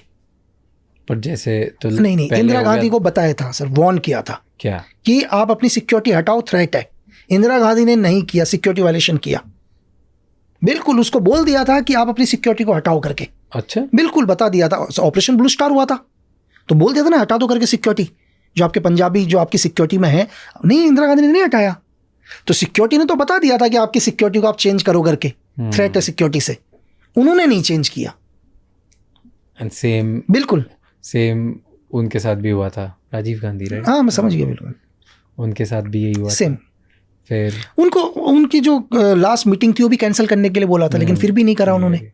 23 था से डेट 23 मुझे एग्जैक्ट 1991 एग्जैक्ट, तो उनको मना किया था, RNW ने मना कर दिया था थ्रेट है करके, नहीं माने, उन्होंने कहा नहीं भाई मैं जाऊंगा करके। अच्छा, मेरे को लास्ट जो क्वेश्चन मैं पूछना चाह रहा था, दैट वाज कॉन्ट्रैक्ट किलिंग। जब हमने गूगल किया तो आपके नाम के आगे कॉन्ट्रैक्ट किलर क्यों लिखा है? देखो एक्चुअली क्या है, मैंने आपको बोला कि कुछ एक नाम आया कि एक्चुअली आपका लीमो आपका नेम है और लीमो कॉन्ट्रैक्ट किलिंग में के साथ नाम आया गया। नहीं एक्चुअली क्या है सर, इसमें कोड है लीमा के नाम से, है ना, लीमा के नाम से कोड है। क्योंकि मैंने जैसे आपको बताया कि कुछ एक जगह पर, चाहे बांग्लादेश रहे हो, है ना सर, चाहे श्रीलंका रहा हो, है ना, चाहे आपका ये बलूचिस्तान रहा हो, तो वहाँ पर कुछ इंसिडेंट्स आए, ठीक है, तो कुछ एक इंसिडेंट्स हुए थे, चाहे कॉन्गो में हुआ हो, तो उस इंसिडेंट्स के नाम को इनडायरेक्ट तरीके से मेरे साथ जोड़ा गया था करके। अच्छा, ठीक है, तो लीमा ज़बरदस्ती जोड़ा गया कि नहीं नाम तो लीमा मेरा कोड ही है। अच्छा, है ना, आपका कोड लीमा है और लीमा के आगे लिखा गया लीमा कॉन्ट्रैक्ट किलर है। हाँ, तो वो ये कहते हैं कि जो भी ये रिपोर्ट से कहती है कि ये किलिंग्स, जो भी किलिंग्स हुई हैं, ये किलिंग्स मैंने करी हैं अपने पर्सनल उसके लिए। ओके, पर्सनल एजेंडा के लिए, पर्सनल एजेंडा के लिए। और जबकि आपने करी है। नहीं, मैंने तो कुछ नहीं सर, मैं तो एक इनोसेंट आदमी हूँ, मैंने गॉट इट। तो बट कॉन्ट्रैक्ट किलिंग बहुत नॉर्मल है इंडिया में, इतना बड़ा टारगेट ही नहीं है सर, नॉर्मल है। देखो कॉन्ट्रैक्ट किलिंग तो इतना बड़ा टारगेट नहीं है अभी, इतना बड़ा मतलब रीज़न क्या, कॉन्ट्रैक्ट किलिंग अगर आप दो, हम तो एक छोटे से भी आजकल एक सुपारी किलिंग को भी एज अ कॉन्ट्रैक्ट किलिंग कर लेते हैं चीज़ें। आप डार्क वेब में चले जाओ, हज़ारों कॉन्ट्रैक्ट किलर हैं सर, ठीक है। आप आज डार्क वेब में बिटकॉइंस को दो, डॉलर्स को दो, वो अपनी आइडेंटिटी भी नहीं बताते हैं, ठीक है, कि आप बताओ दुनिया के अंदर। अभी आप लास्ट आपने सुना होगा, अभी आप जो कैनेडियन का बेस्ट स्नैपर है वो भी अगेंस्ट रशिया चला गया सर, ठीक है। तो कुछ बोलता है कि कुछ लोगों की थ्योरी है कि उसको CIA ने हायर किया, आप इसको कॉन्ट्रैक्ट किलिंग कह सकते हैं सर। अभी आप जो रशियन की प्राइवेट आर्मी है, ठीक है, अब उसको आप प्राइवेट आर्मी को क्या बोलोगे सर, कॉन्ट्रैक्ट किलर बोलोगे, क्या बोलेंगे? चलो पुतिन ने एक प्राइवेट आर्मी हायर करी वॉर यूक्रेन के लिए, वो भी तो पैसों के लिए लड़ रहे हैं ना, वो तो पैसों के लिए ही तो है। वो आर्मी आज यूक्रेन के खिलाफ फाइट कर रही है, आप उसको कॉन्ट्रैक्ट किलिंग बोलोगे या देशभक्ति बोलोगे? उस स्नैपर को आप क्या बोलोगे जो यूक्रेन की तरफ से फाइट कर रहा है अगेंस्ट रशिया? क्योंकि पैसा तो US ने ही दिया है, अब वो कॉन्ट्रैक्ट किलर है या क्या है?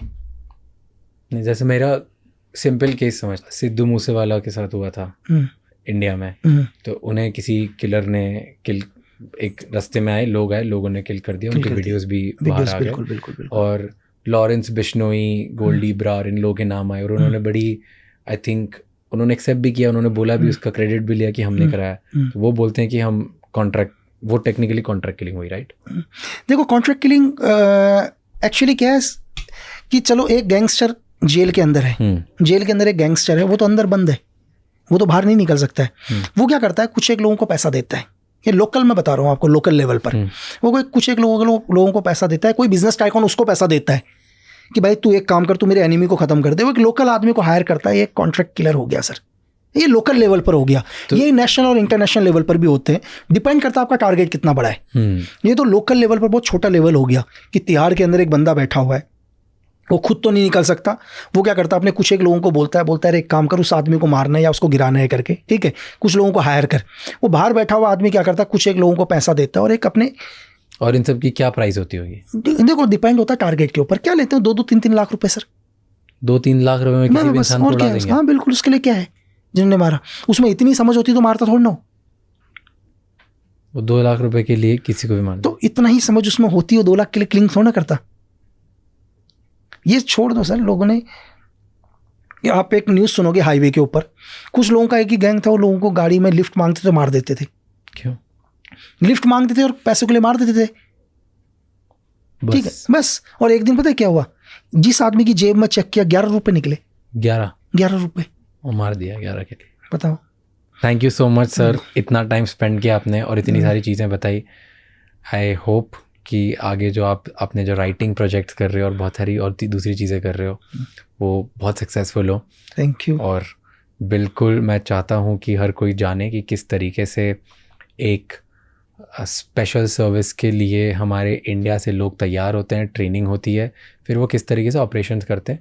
इस पॉडकास्ट का मेरा जो इंटेंशन है वो यही है कि अवेयरनेस फैले कि किस तरीके से लोगों को यहाँ फंसाया जाता है या काम किया जाता है और क्या क्या दुनिया में हो रहा है। So thank you so much ये सब ओपनली शेयर करने के लिए। थैंक्स सर, बिल्कुल थैंक यू सो मच ये एपिसोड एंड तक देखने के लिए। हम हर बार कुछ नए टाइप के गेस्ट लाने की कोशिश करते हैं ताकि आपको दुनिया में अलग अलग लोगों के पर्सपेक्टिव पता चले एंड उनसे कुछ सीखने को मिले जो आप आपकी पर्सनल लाइफ में इम्प्लीमेंट कर सकते हैं एंड खुद को ग्रो कर सकते हैं। मुझे कमेंट्स में बताओ कि ऐसे और गेस्ट आप देखना चाहते हो कि नहीं, किस टाइप के लोग और किस टाइप के क्वेश्चंस आपको पसंद है, क्योंकि जितना आप हमें कमेंट्स में बताओगे उतना ही बेहतर हम कंटेंट बना पाएंगे आपके लिए। Before you leave, you know कि ये एपिसोड किसी एक इंसान के साथ शेयर करना है जिसकी लाइफ में इससे एक पॉजिटिव चेंज आएगा, because one conversation is enough to change somebody and someone's entire world. Until the next episode, keep figuring out and don't forget to subscribe this channel.